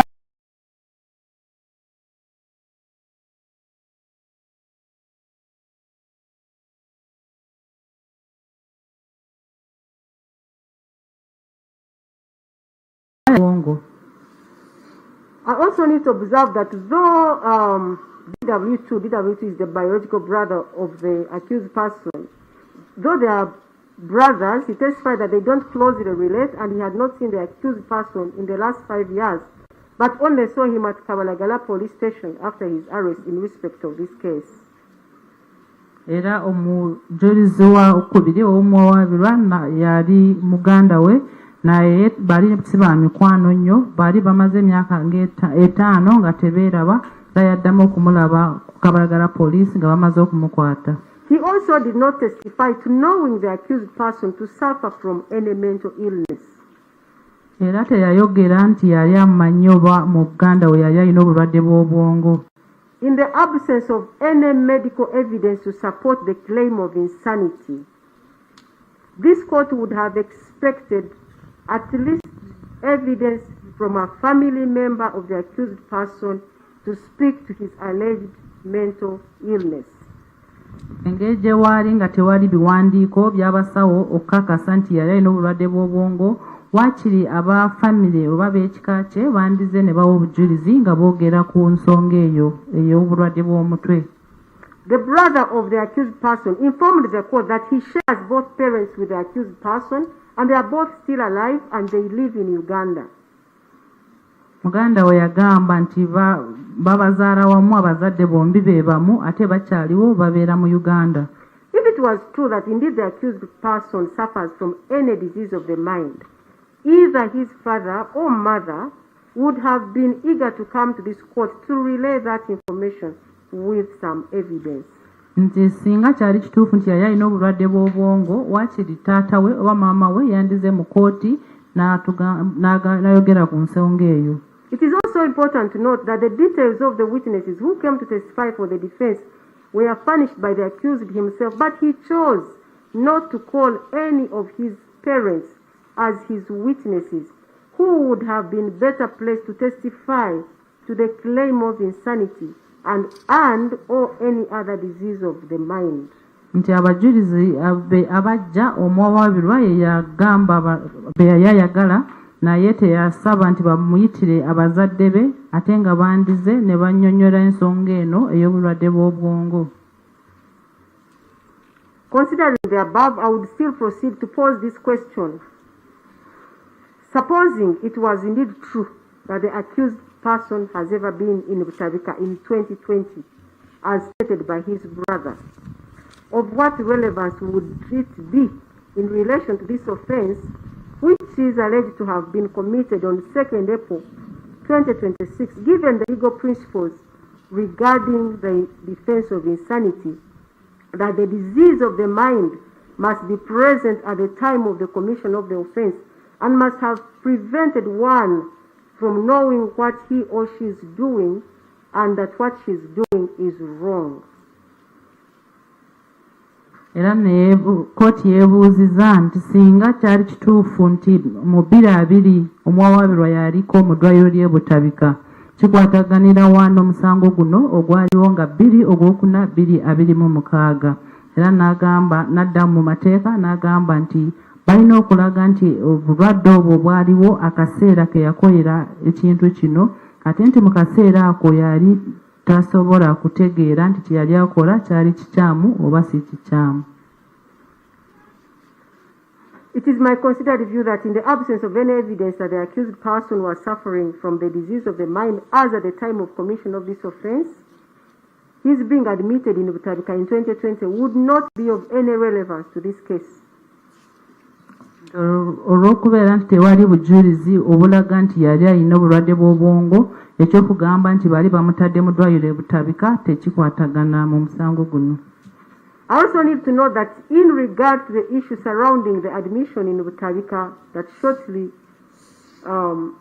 it happened, I need to note that in regard to the issue surrounding the admission in Butabika, shortly into the evidence of DW2, the brother of the accused person, when he mentioned the word Butabika, counsel for the accused person made an application seeking for the orders of this court to order some doctors from Butabika to come and confirm that the accused person has ever been in Butabika, and also confirm that he is incapable, or to establish whether he was capable to follow the proceedings. But this was after he had given his defense.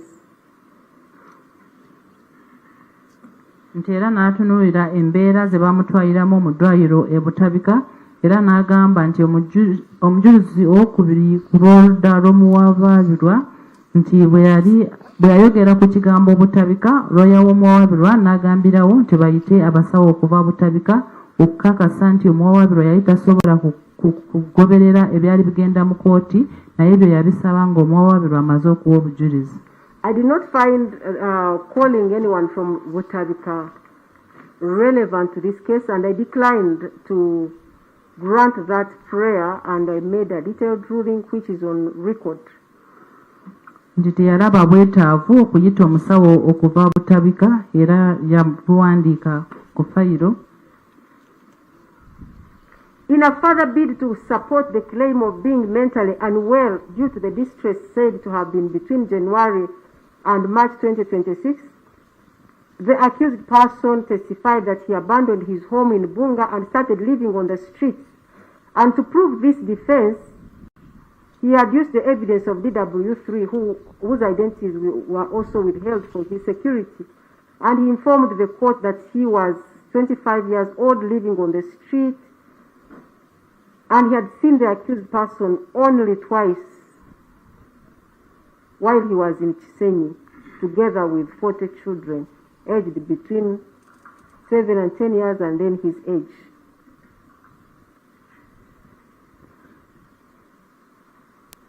Nti omuwawaabirwa yagamba nti yali mu kiseera ekyokwenyamira wakati wa January n'ogwokusatu 2026 nti kyamuleetera okuva gye yali abeera e Bunga n'atandika okubeera ku kkubo n'amala n'aleeta omujulizi ow'okusatu era amannya ge tetujja gwogera olw'ebyokwerinda bye, naye yagamba nti yali wa myaka 25 egy'obukulu nga yali abeera ku luguudo.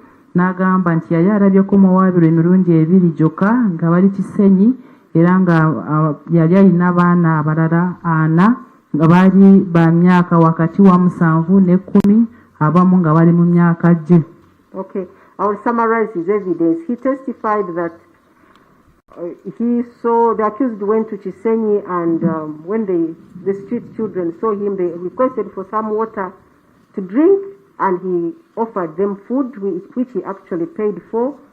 And as he was leaving, he requested the witness for his contact, and they shared contact numbers. And the next time, he came with water in a 10-liter jerrycan and gave it to the witness with the other children. That is the summary of his evidence. Nti omujulizi ono yajja n'agamba nti omuwawaabirwa yajjako mu Kisenyi ne bamusaba amazzi g'okunywa, mu kifo ky'okubawa amazzi g'okunywa n'abagulira emmere n'asasula. Bwe yali avaawo n'asaba ennamba y'essimu y'omujulizi ono, n'agamba nti olwaddako yajja nga alina akadomola ka lita 10 kalimu amazzi n'agawa omujulizi ono n'abaana abalala. And he told him that the reason he wanted his telephone contact is that whenever he would need the children, he would help him to gather the children. N'amugamba nti ensonga lwaki yali ayagala enamba ye y'essimu, yali ayagala nti bw'aba ayagala abaana ono amuyambeko okubakungaanyiza wamu. Counsel for the accused person, while relying on the claim of being on the street, submitted and said that it is not possible for a normal person to leave their home and start living on the street. But this court finds that there was no evidence that actually the accused person has ever lived on the street. He only went twice to these children in Chisenyi. Nti looya w'omuwawaabirwa yagamba nti tekisoboka omuntu omulamu okutandika okuva ewuwe waka n'atandika okubeera kubo, naye Oweekitiibwa Omulamuzi agamba tewali bujulizi obulaga nti yali abeera ku kubo, wabula yagendayo emirundi 2 ng'agenda kugulira bano abantu emmere. Also, this court notes that there was also evidence that as at the time of his arrest, he was not on the street. He had a home in Chanja, as testified by the landlord called Joel Mackay. He testified as EW10. Nti ate we bamukwatira yali abeera e Chanja, ate n'omujulizi eyajja wano yali landlord we bamuyita Mackay, yali mujulizi wa 10. In light of the above, the accused person failed to adduce any evidence to support this claim that he was not mentally okay on 2nd April 2026 when he gruesomely and brutally murdered the innocent infants. nti n'olwekyo omuwawaabirwa alemereddwa okuleeta obujulizi okukakasa nti omutwe gwe gwali tegukola bulungi oba nga yali alina obulwadde bw'obwongo nga 2 Ogwokuna 2026 lwe yatta abaana abato.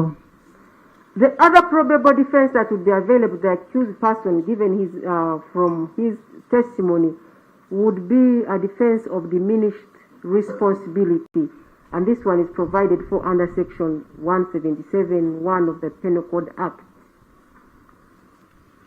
Ekirala ekyandimuyambye kyakugamba nti yali obwongo obwo nga tasobola kutegeera bulungi bye yali akola.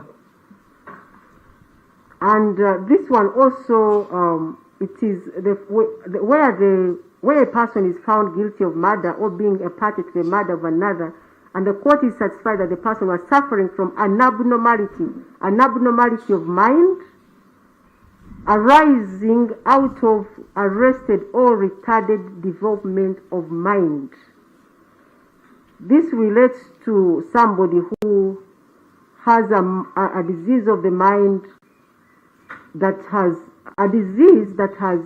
resulted into poor development of the mind, and that as a result of that, it takes away the person's mental responsibility.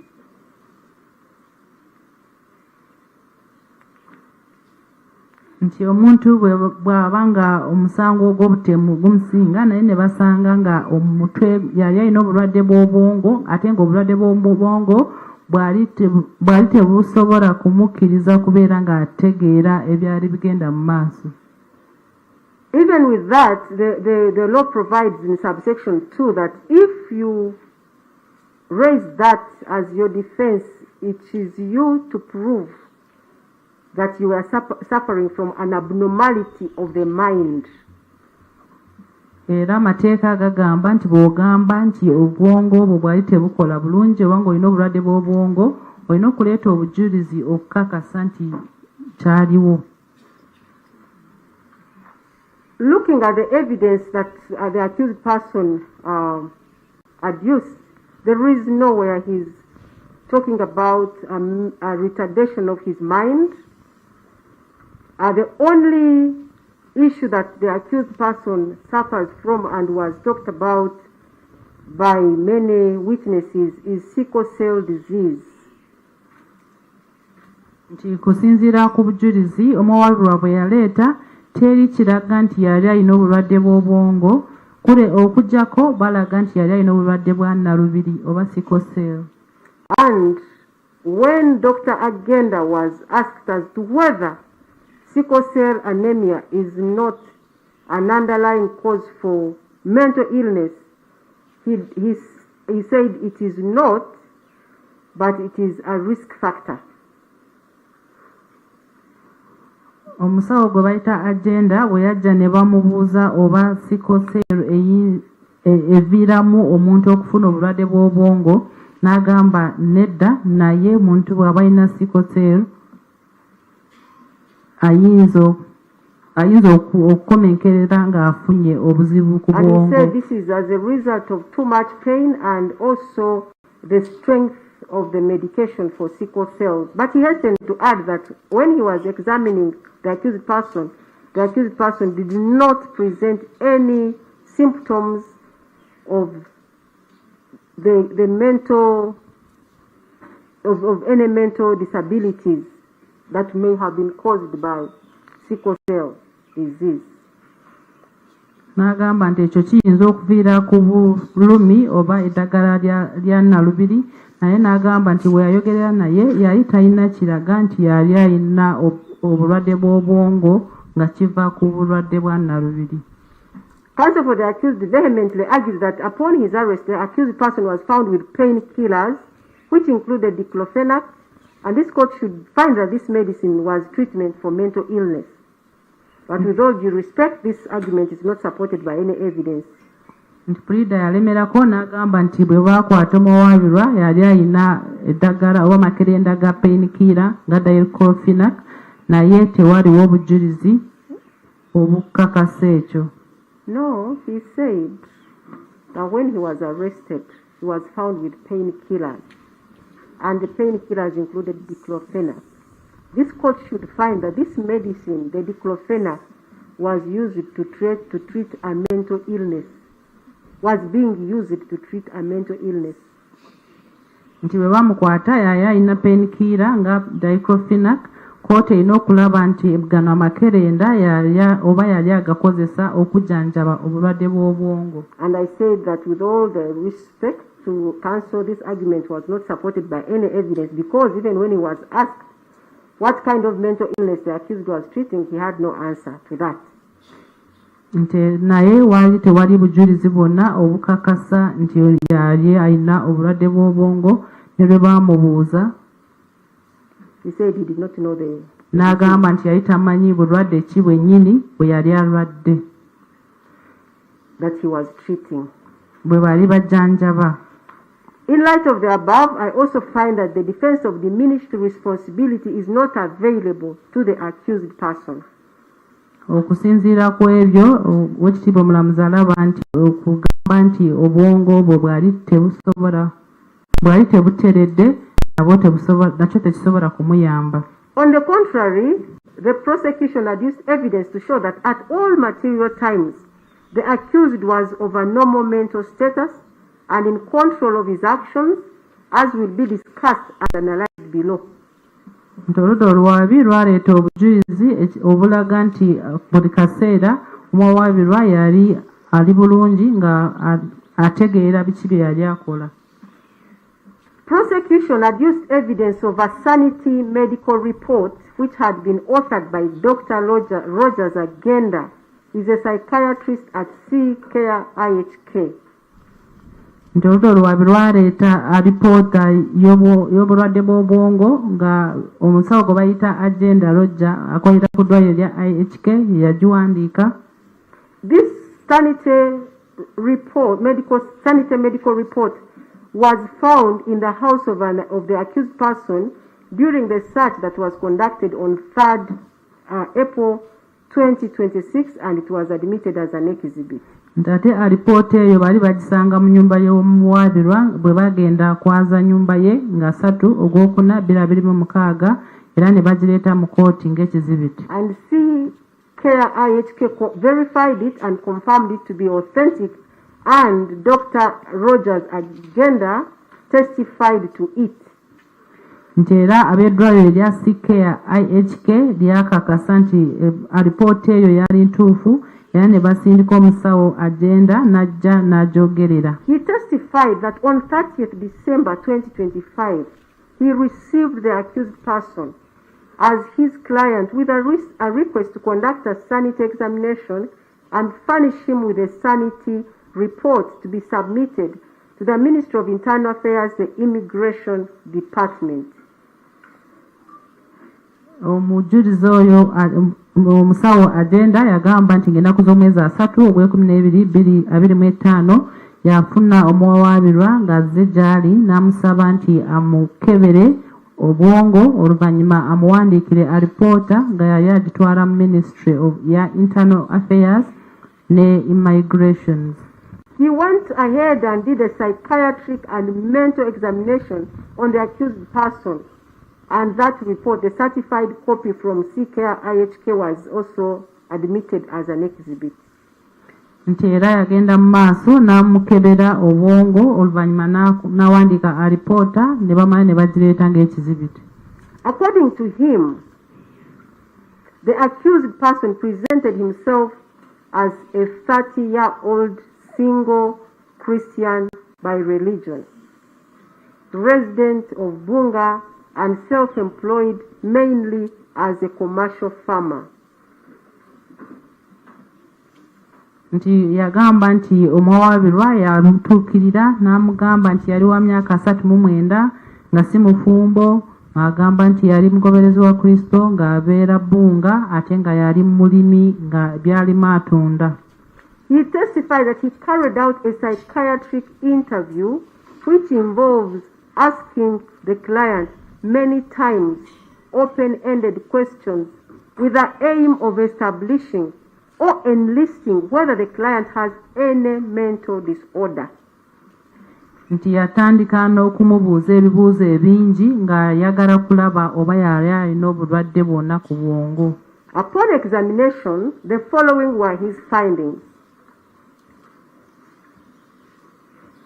And I'm going to read them verbatim. He reports no history of excessive sadness or loss of interest in pleasurable activities. Bwe yamala okumukebera n'agamba nti yali talina kiraga nti yali anyiizeeko nnyo oba n'okubeeraawo nga tayagala kwenyigira mu bintu eby'essanyu.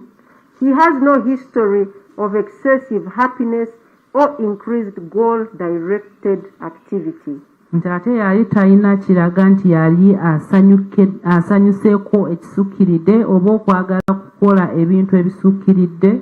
He has no history of alcohol or substance use, although he occasionally took alcohol.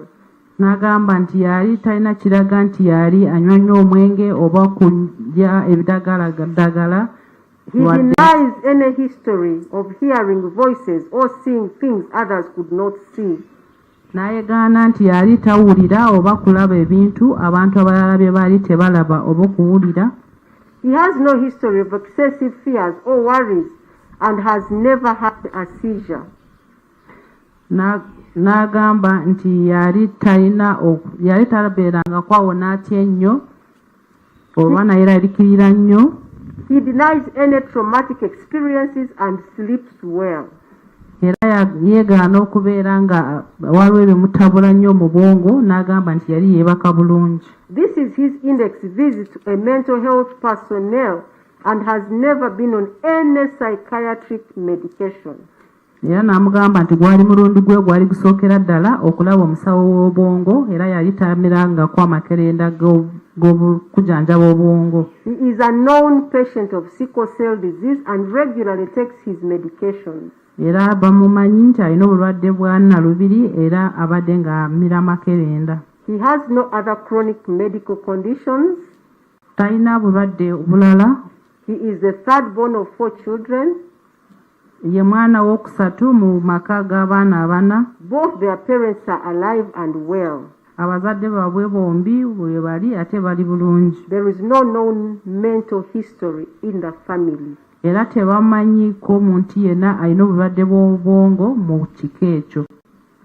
That was a psychiatric assessment. The mental status examination revealed the following, still by the same doctor. He is a middle-aged man who appears his age.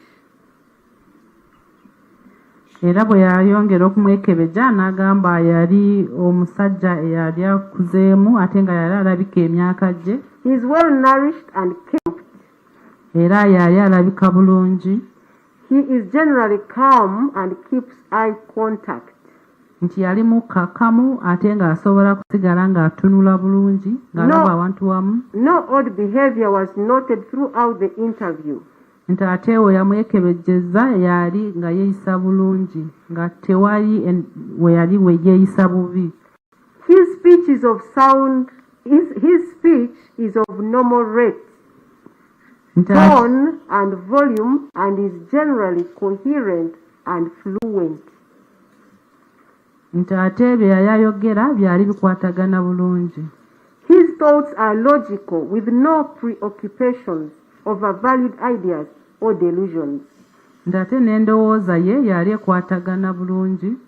He has a euphemic mood congruent with affect and has no perceptual or cognitive disturbance. Nti era bye yali akola byali bikwatagana n'embeera ze. He concluded his diagnosis as follows. Onyum Christopher Okello has no established mental disorder. I therefore affirm that Onyum Christopher Okello is sane and mentally fit to live and work in Uganda. Era n'amala n'agamba nti Christopher Okello Onyum talina bulwadde bwa bwongo, si mulalu ate ng'asobola kubeera oba kukolera mu Uganda. The prosecution also adduced the evidence of Dr. Nwamanya Emmanuel. That one is a police surgeon. He also did a mental examination on him on the 7th of April. This was now after the commission of this offense, 5 days after. And these were his findings. He had normal behavior, calm, cooperative, speech was coherent, his memory intact, and exhibited good judgment. Baleeta obujulizi obw'omusawo bwe bayita Nwamanya Emmanuel wa poliisi era naye yamukebera obwongo ennaku z'omwezi 7 ogwokuna 2026 omusango guno gumaze okubaawo ennaku 5 n'agamba nti yali ategeera bulungi nga mukakamu ng'akwatagana naye bulungi ng'ayogera bulungi ate ng'asobola okumanya ekituufu n'ekitali kituufu. His thought process and content was normal, but he believed in wealth by human sacrifice. N'agamba nti yali alowooza bulungi naye nga yali akkiririza mu ssaddaaka. He was able to explain the reasons for killing the children as fortune hunting or enrichment. Nti yamugamba nti ensonga lwaki yatta abaana yali ayagala kufuna bya bugagga. He got the idea on recalling childhood folk tales of getting wealth by sacrificing people. Era ekyo yakijja ku ngero ze yawuliranga ng'akyali muto ez'okusaddaaka abantu okufuna ebyobugagga. The accused person in his testimony stated that from January to March 2026, he underwent distress and encountered people who influenced his actions of 2nd April 2026. Omuwawabirwa yagamba nti wakati wa January n'ogwokusatu 2026 yali mwenyamuvu olw'ensonga y'abantu be yasinkananga ate ng'agamba be bavunaanyizibwako bye yakola nga 2026. I find this move by the accused person very calculated because he smartly targets a period immediately after his sanity and mental examination done on 30th December at IHK at his own request and instance. N'agamba nti kirabika bino omuwawabirwa yabibala kubanga yalaba ekiseera ng'amaze okugenda okumukebera obwongo mu mwezi gwa December 2025. Now I'm saying that the accused person is smart. He brings the period after the examination so that we don't know what happened after the 30th of December. Yali mugezi nnyo era n'akibala n'agenda n'akola bino nga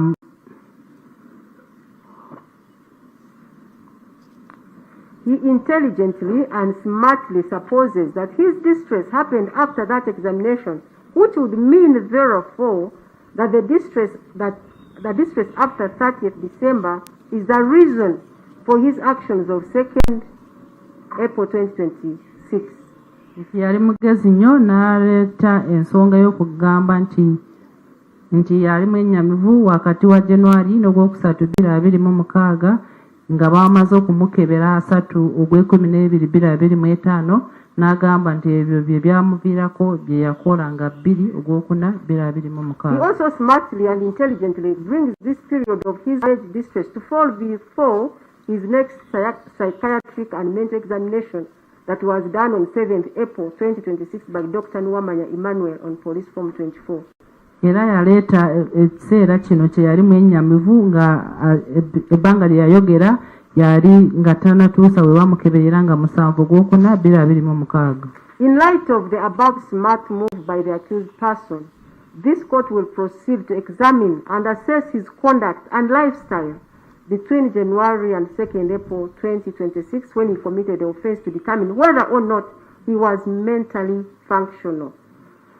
Olw'ensonga nti yakola ebintu bino mu ngeri y'amagezi kooti egenda kutunuulira engeri yeeyisaamu wakati wa January ne 2 ogw'Okuna 2026 okulaba oba omutwe gwe gwali kukola bulungi. Prosecution adduced the evidence of Mr. Paul Mukasa Paul, He was PW9, and he was the landlord of the accused person in Bunga for a period between November 2025 and March 2026.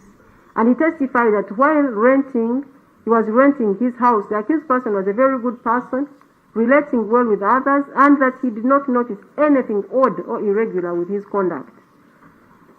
Oludda oluwaabirwa aleeta omujulizi gwe bayita Mukasa Paul eyali landlord w'omuwaabirwa ebbunga n'agamba nti yali landlord we kuva nga Ogw'okumin-2025 okutuusa nga Ogwokusatu-2026 era n'agamba nti bwe yabeera ku nnyumba ye yali muntu mulungi nga yeeyisa bulungi ate ng'akwatagana bulungi ne bamuliraanwa. According to the evidence of Makai Joel, now that's the landlord of Chanja, where the accused person was staying at the time of this offense, the person approached him for a house to rent.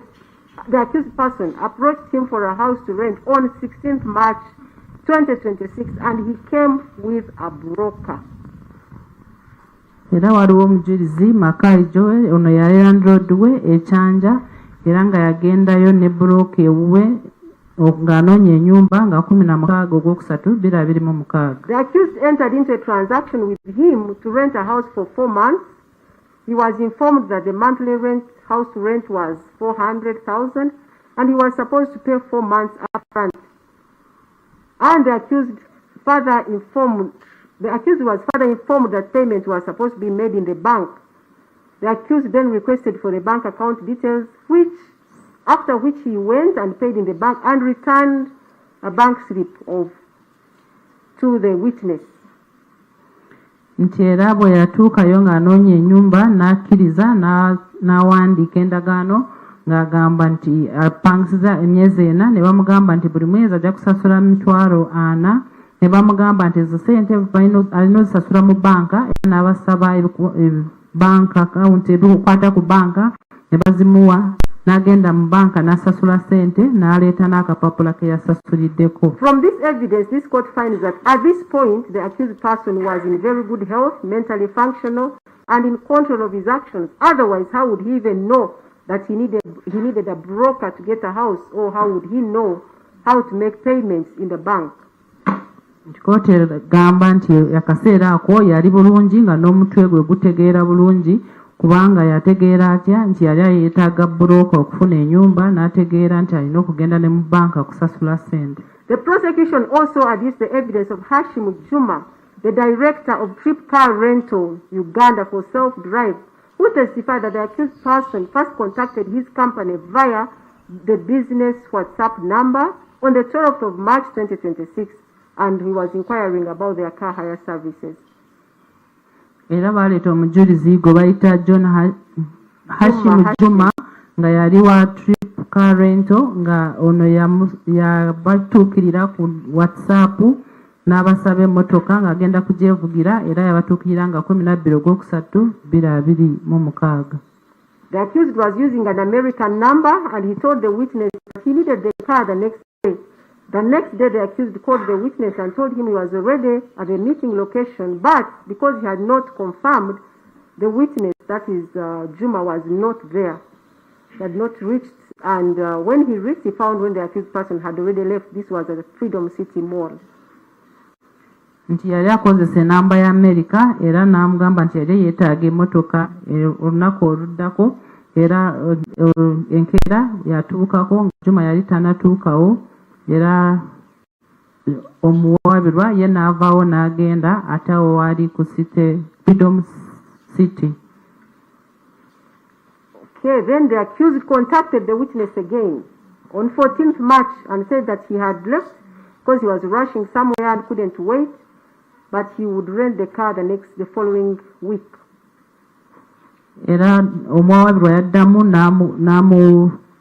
n'amugamba nga 14 Ogwokusatu-2026 n'amugamba nti luli yali amuleseewo alina gye yali agenda n'amugamba nti ayagala emmotoka ayagala gikozesa wiiki eddako. I am giving all this detail because I'm trying to show the conduct or the actions of the accused person during the period he says he was in distress.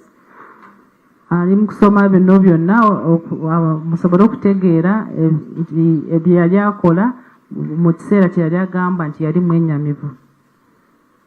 The accused person contacted the witness again on the 31st of March through a WhatsApp and told him that he needed to rent the car again for 2 days, that is 1st April and 2nd April 2026.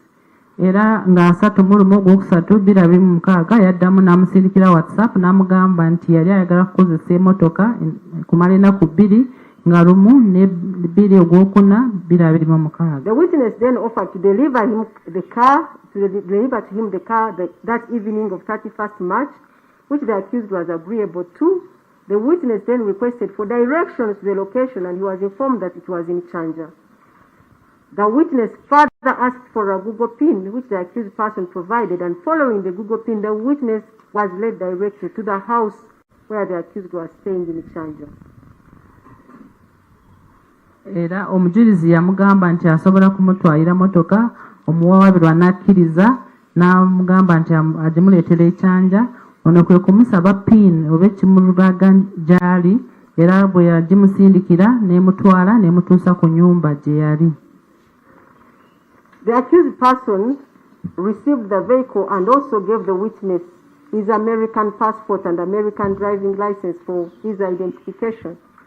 The witness took photographs of them and handed them back to the accused person. And the accused asked for the mode of payment. He was told that he could pay with mobile money, and he transferred 388,000 shillings for car hire for 2 days on self-drive. Nti era emmotoka yagifuna n'amuwa passport ne permit. Omujulizi n'abikuba ebifaananyi n'abimuddiza era n'amubuuza oba asobola kusasuza mobile money, oli n'akkiriza n'amusindikira emitwalo 38,800. The witness further testified that during his interaction with the accused person, both online and physically, the accused did not present any abnormal behavior. According to him, a person of unsound mind would not have transacted with him the way he did. That the accused person, if he was of unsound mind, he would not have been able to transact online, use mobile money, would not have been given a driver's license, among others. N'agamba nti akaseera ke bayogerezaganya wamu yali talaba ennyisa yonna etali ya bulijjo. N'agamba singa yali tategeera bulungi, yali tasobola kukozesa mobile money, yali tasobola kubatuukirira ng'abasaba motoka. He also testified that later in that night, the accused person called him asking for the car keys because he had forgotten to give them to him when he delivered the motor vehicle earlier in the evening. The witness then told him that he would send the keys with a border rider, and as early as 7 a.m. on 1st, the border had delivered the keys. He was even able to direct the border to where his home was in Chanja. Era oluvannyuma ekiro yakubira kumubuuza waye gye yali atadde ebisumuluzo kubanga oli yali yeerabidde ebisumuluzo, n'amugamba nti agenda kumusindikira wa boda ku makya, era ssaawa emu ez'okumakya ebisumuluzo bali babireese nga yamukubira n'amulagirira wa gye yali. On 1st April 2026 at around 11, the witness testified that the accused called him and told him that the car had mechanical issues, and when he asked his location, he told him he was in Bunga and he sent a mechanic to fix the car. Nga lumu gwokuna 2026 ssaawa 5 nti omuwawabirwa yamukubira ng'amugamba nti emmotoka yali efunye obuzibu, n'amubuuza wa gye yali, n'amugamba nti yali Bunga, kwe kumusindikira makanika. And after about 1.5 hours, the accused person again called the witness and told him that he was at Ginger Road roundabout, but informed him that the car had failed again. Era oluvannyuma lw'essaawa mu kitundu yaddamu n'amukubira n'agamba nti yali ku roundabout ye Ginger Road ate ng'emmotoka yali yazzeemu okufuna obuzibu. The witness then advised him to drive it to Shell Ginger Road and park the car there, which the accused person did. Era n'amugamba nti emmotoka agivuga agitwale ku Shell ku Ginger Road, n'agivuga n'agitwalayo. I examined the WhatsApp communication between the accused person and the witness regarding the hiring of the motor vehicle, which was extracted and incorporated in the digital forensic examination report. And I have found that the conversation between the accused person and the witness regarding the car hire was very accurate and coherent. Oweekitiibwa omulamuzi atunuulidde bye baayogerako nga bali ku WhatsApp ebikwatagana ku kupangisa emmotoka ate nga babiwandiika mu alipoota gye baleeta mu kooti n'akakasa nti kusinziira gwe baali boogera omuwawaabirwa nti yali ayogera bulungi nga bye yali ayogerako byali bikwatagana. The accused person clearly knew what he wanted, clearly directed the witness to his home at Namgera Close in Chanja, and even went ahead to give more details that where he resided, that it was the first gate on the left side, and that he had told the custodian to wait for him because it was raining. Nti yali amanyi kyali yeetaaga kubanga yamugamba nti yali abeera Chanja era n'amunnyonnyola bulungi gye yali abeera ng'agamba nti yali geeta esooka ku mukono gwa kkono n'amugamba nti yali ataddeko omuntu akumulinda. In addition to that, the accused person provided a Google pin to his location. Nti ate okwongereza ku ekyo yamuwa ne pin eraga wa gye yali. The accused person was actually in total control of his actions and was very mentally functional because his communication was not only coherent but also systematic and logical, and had a very good sense of judgment, which negates his claim of being under immense distress during this period that prevented him from understanding the nature and quality of his actions on the 2nd of April 2026. N'agamba nti byonna bye yakola byali bikwatagana nekiraga nti yali talina bulwadde bwa bwongo nga bwe yagamba nti yali mu kwenyamira mu biseera ebyo ate nga kyekyamuviirako okukola bye yakola nga 2/4/2026. Okay, the prosecution also adduced the evidence of Odongo Emmanuel. This is the CCTV analyst, whose evidence reveals the movement of the motor vehicle RAV4 from Chanja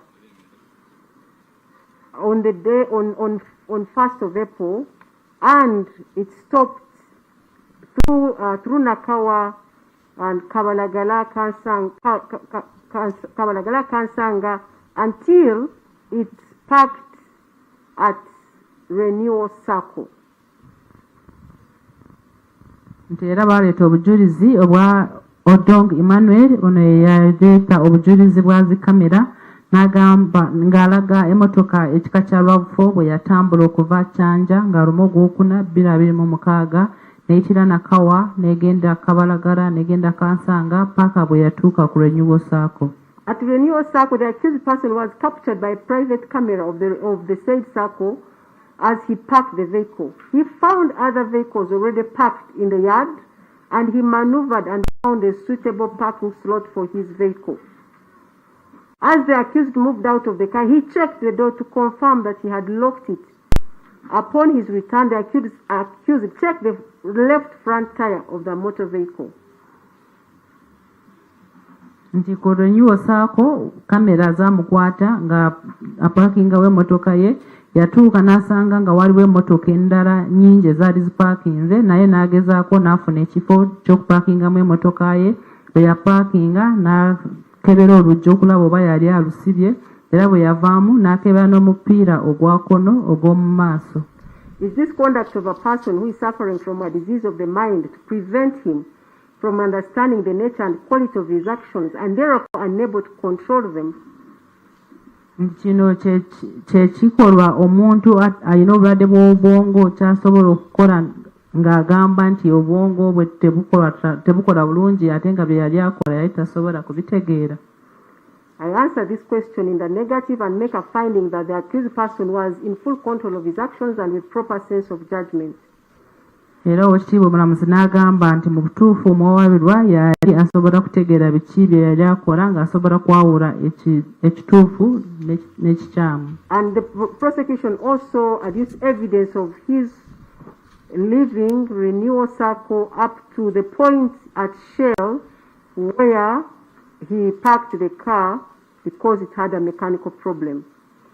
era baleeta obujulizi obulaga engeri gye yava kwenywosaako n'avugira ddala n'atuuka ku sheeru gye yali apaakinze emmotoka olw'okuba nti yali efunye obuzibu. The accused person was seen pushing the vehicle being assisted by the staff of Shell. Era baamulaba ng'asindika emmotoka ng'abakozi ba Shell bamuyambako. And also making phone calls. Era ng'akuba masimu. And the PW8, the owner of the car, the one who had hired the car to him, confirms that while at Shell they talked on phone. Era eyali amuwadde emmotoka yakakasa nti bwe yali ku Shell baayogera ku ssimu.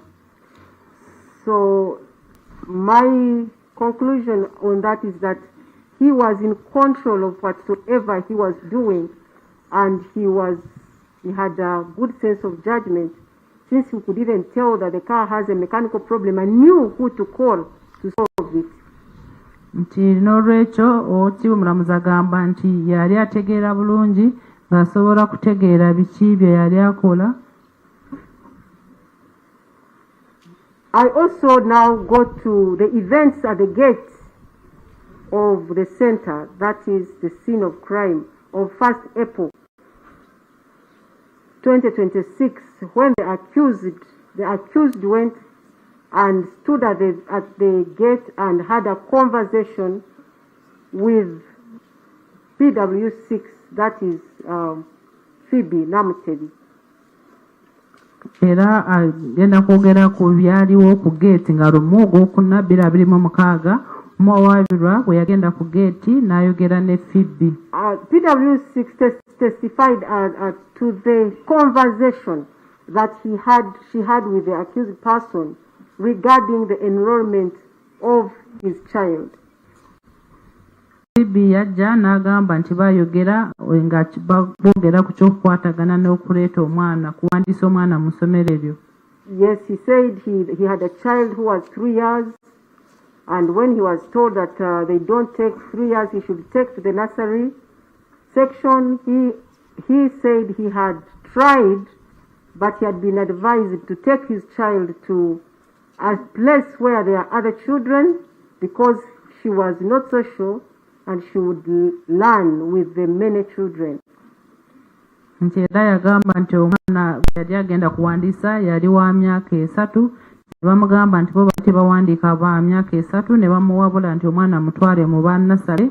N'agamba nti yali agezezaako kumutwala mu bannasale, ne bamugamba nti amutwale awantu awali abaana bangi olw'ensonga nti yali takwatagana bulungi n'abantu abalala ng'asobola kukwatagana bulungi n'abantu ng'abadde n'abaana abalala. He went ahead to propose to Phoebe that when he is allowed to enroll the child, Phoebe should monitor the child for him, and when she picks up, then he can take her to a nursery section.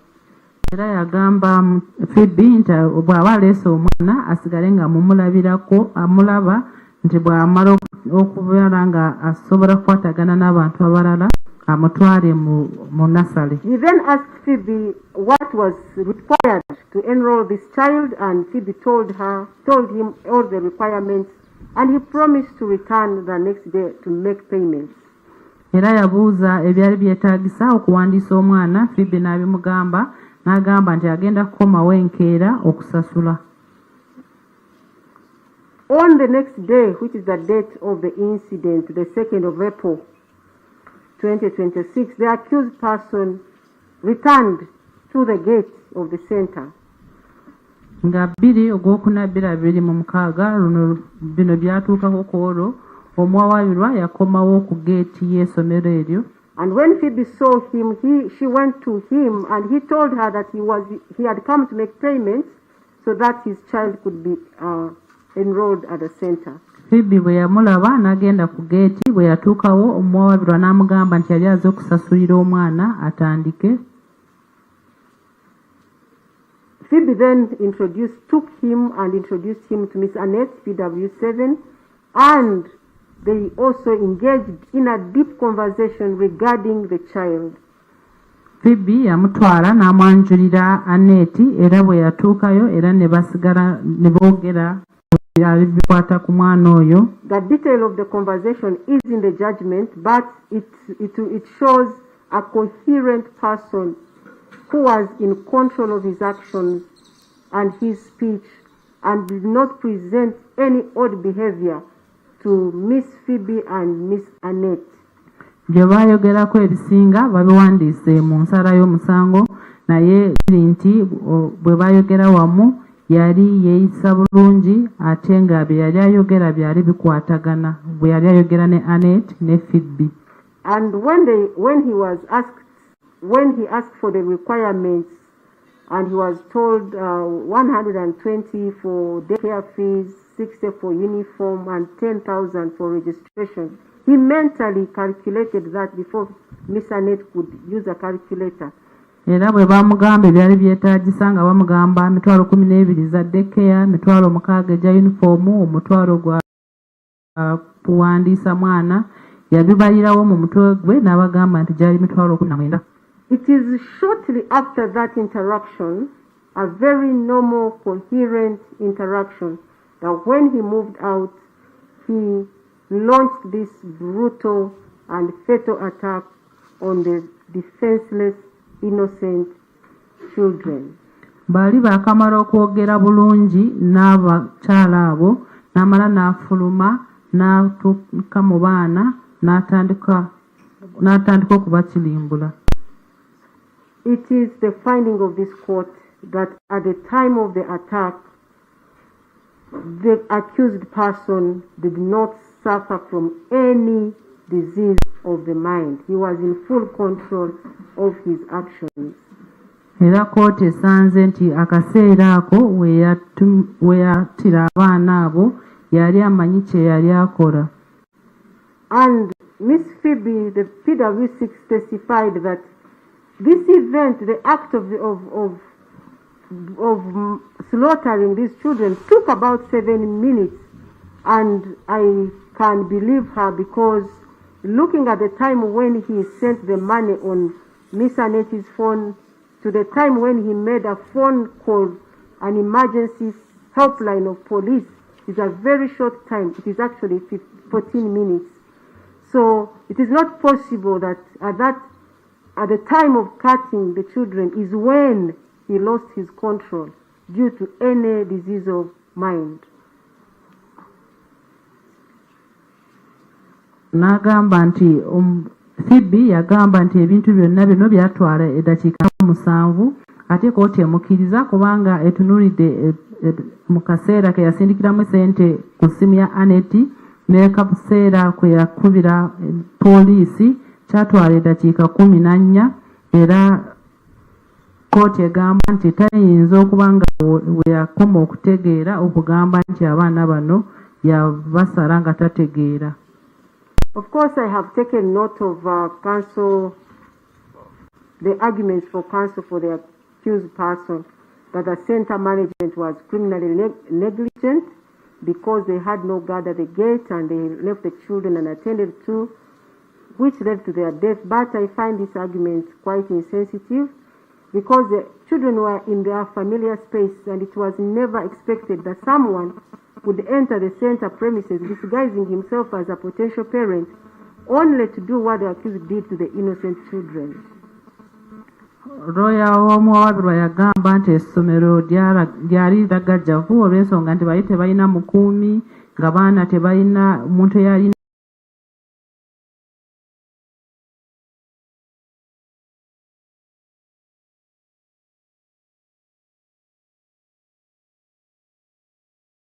nabo naye bagamba nti abaana bali bamanyidde kino ate bali tebasuubira nti omuntu ayinza okujja ng'omuzadde ate n'akosa abaana.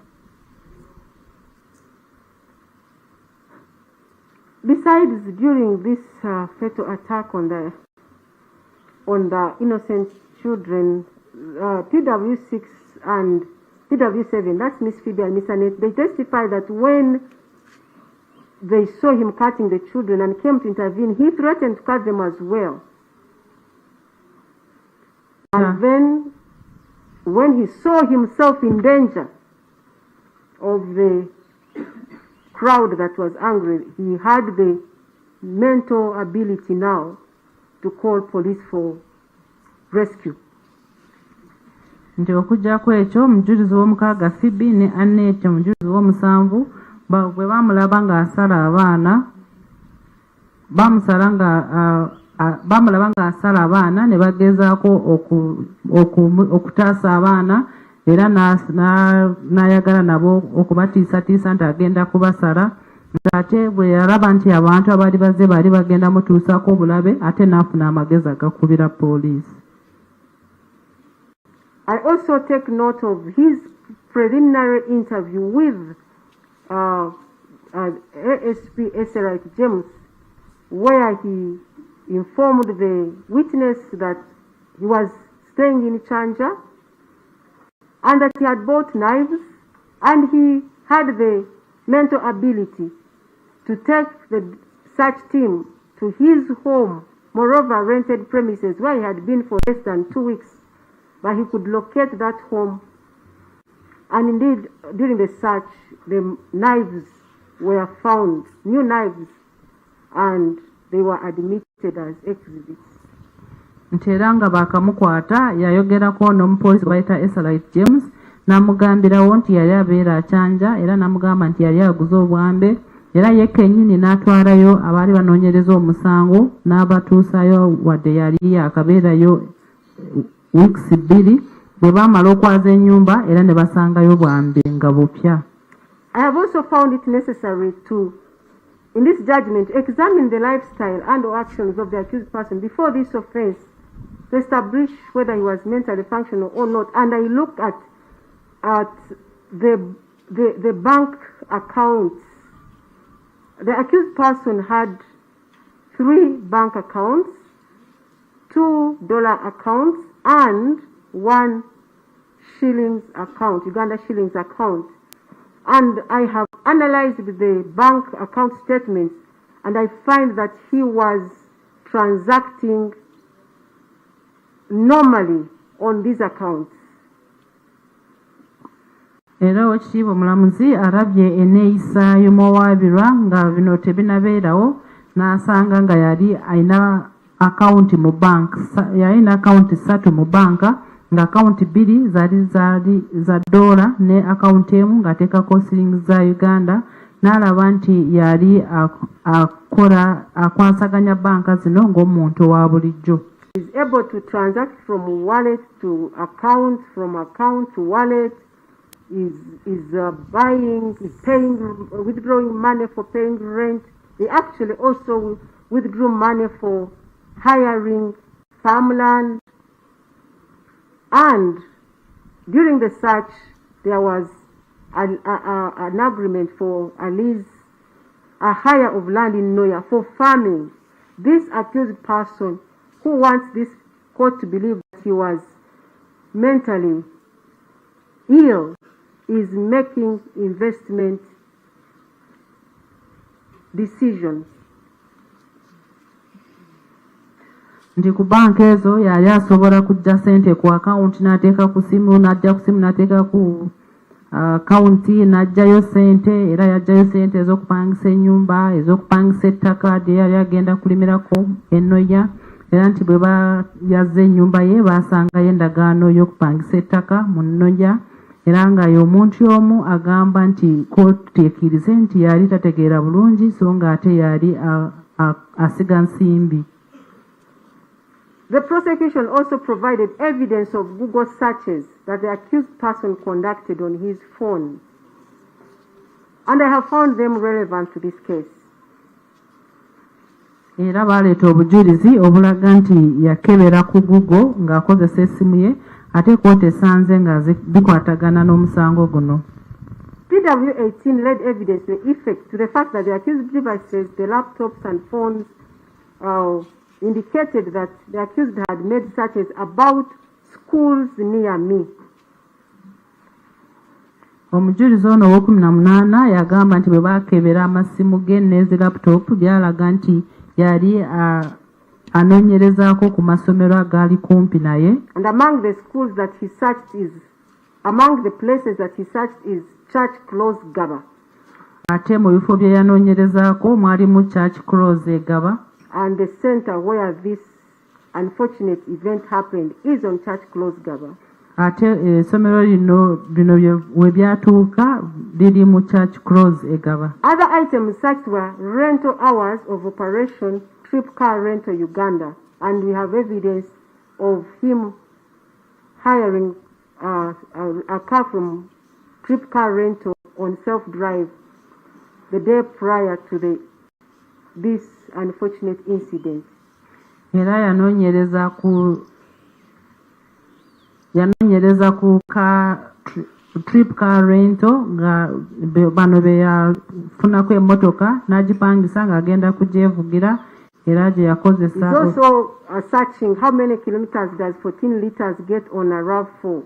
He's searching about Bunga police station. He's searching about ISIS beheading. And he's also searching about firearm license in Uganda. Era yanoonyereza ng'abuuza lita 14 mu RAV4 mutwala kutuuka wa, n'anoonyereza ku poliisi y'ebbunga, n'anoonyereza ku ISIS beheading oba ekitongole kittemako emitwe gy'abantu, n'anoonyereza omuntu afuna atya license y'emmundu mu Uganda.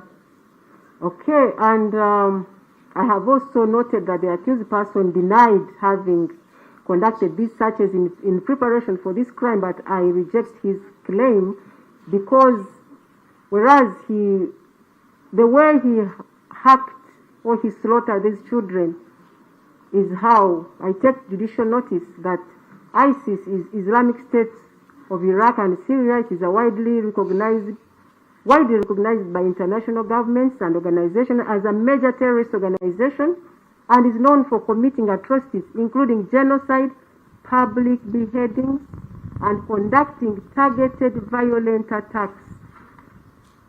I have no doubt in my mind that the search for ISIS beheadings prepared the accused person to launch this fatal attack on the defenseless children. As already observed and clearly stated by PW6, the attack that led to the death of the 4 infants took less than 7 minutes. It is only a person with specialized training in beheading and the heart and mind of a terrorist that would do what the accused person did. It is my further finding that this very specialized training and meticulous planning and premeditation strongly negates any claims of insanity. Ntomwabirwa yagaana nti bino okubinoonyerezaako yali tateekateekera okuza emisango gino, naye kkooti n'eraba nti yanoonyereza ku ICC ate nga kino kye kitongole ekisinga ekyabayeekera nga bakola ebintu bingi, batta abantu, basanjaga mu lujjudde, n'agamba nti bino biyinza okuba nga bye byamuleetera okulumba abaana bano abato n'abata. Ate omujulizi ow'omukaaga yagamba nti bino ebintu byonna byaliwo mu ddakiika nga 7, ekitegeeza omuntu eyakola ekintu kino yali mutendeke bulungi okukola ekintu kino, ate mu kupulaninga kino kiraga nti omutwe gwe gwali gukola bulungi. I have labored to analyze all the above evidence to rule out any claims by the accused person or any other person that may believe his claim of insanity as his defense to run away from accounting for this heinous crime. Oweekitiibwa omulamuzi agezezaako nnyo okulaba nti alaba obujulizi, ate ne kiraga nti omuwaabirwa yali talina bulwadde bw'obwongo, ekitegeeza nti yaleeta ekyogamba nti obulwadde bw'obwongo ng'ayagala. Please help and interpret that well.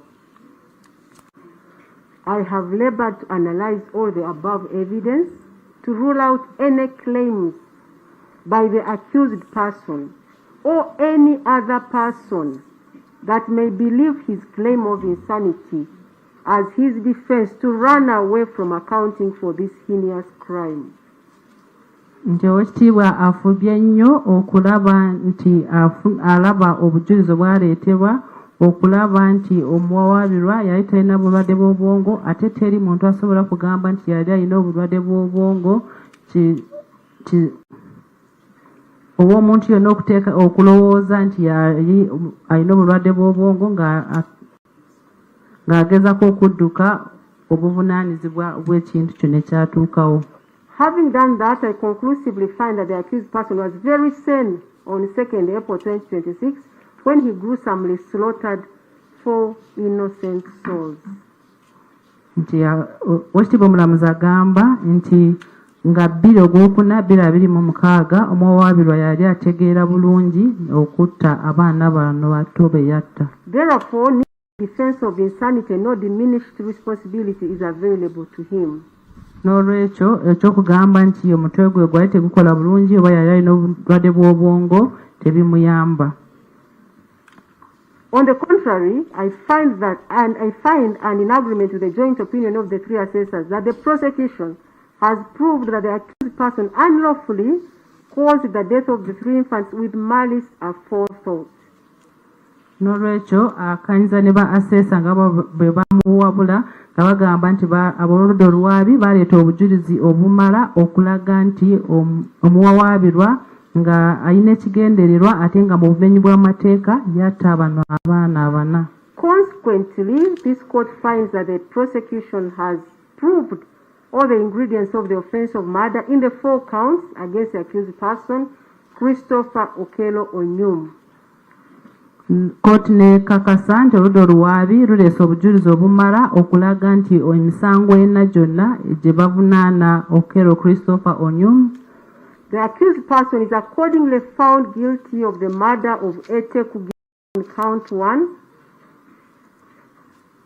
N'olwekyo kooti esanze ng'omusango ogw'okutta Eteku Gideon gumusinga. Keisha Agenoroth in count 2. Omusango gw'okutta Keisha Agenroth nagwo gumusinga. Seryange Ignatius in count 3. Ogw'okutta Seryange Ignatius nagwo gumusinga. And Odeke Ryan in count 4. N'ogw'okutta Odeke Ryan nagwo gumusinga. In agreement with the joint opinion of the assessors, akkiriza n'empabula y'aba assessor. I hereby convict Christopher Okello Onyum of the offense of murder. Asingisiza Christopher Okello Onyum omusango gw'obutemu. Contrary to sections 171 and 172 of the Penal Code Act Cap 128 in count 1 for the murder of Eteku Gideon. Era amusingisiza omusango gw'obutemu nga kiri mu kitabo kya bibonerezo Kawayiro 171 ne 172 olw'okutta Eteku Gideon. Count 2 for the murder of Keisha Agenoroth Otim. Ne Keisha Agenroth Otim. In count 2. Omusango gw'okubiri. Count 3 for the murder of Seryange Ignatius. N'omusango gw'okusatu ogw'okutta Seryange Ignatius. And count 4 for the murder of Odeke Ryan as indicted. N'omusango gw'okuna ogw'okutta Odeke Ryan nga bwe bamuteekako emisango egyo.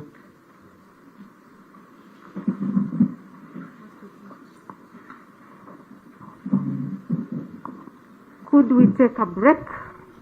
A healthy break.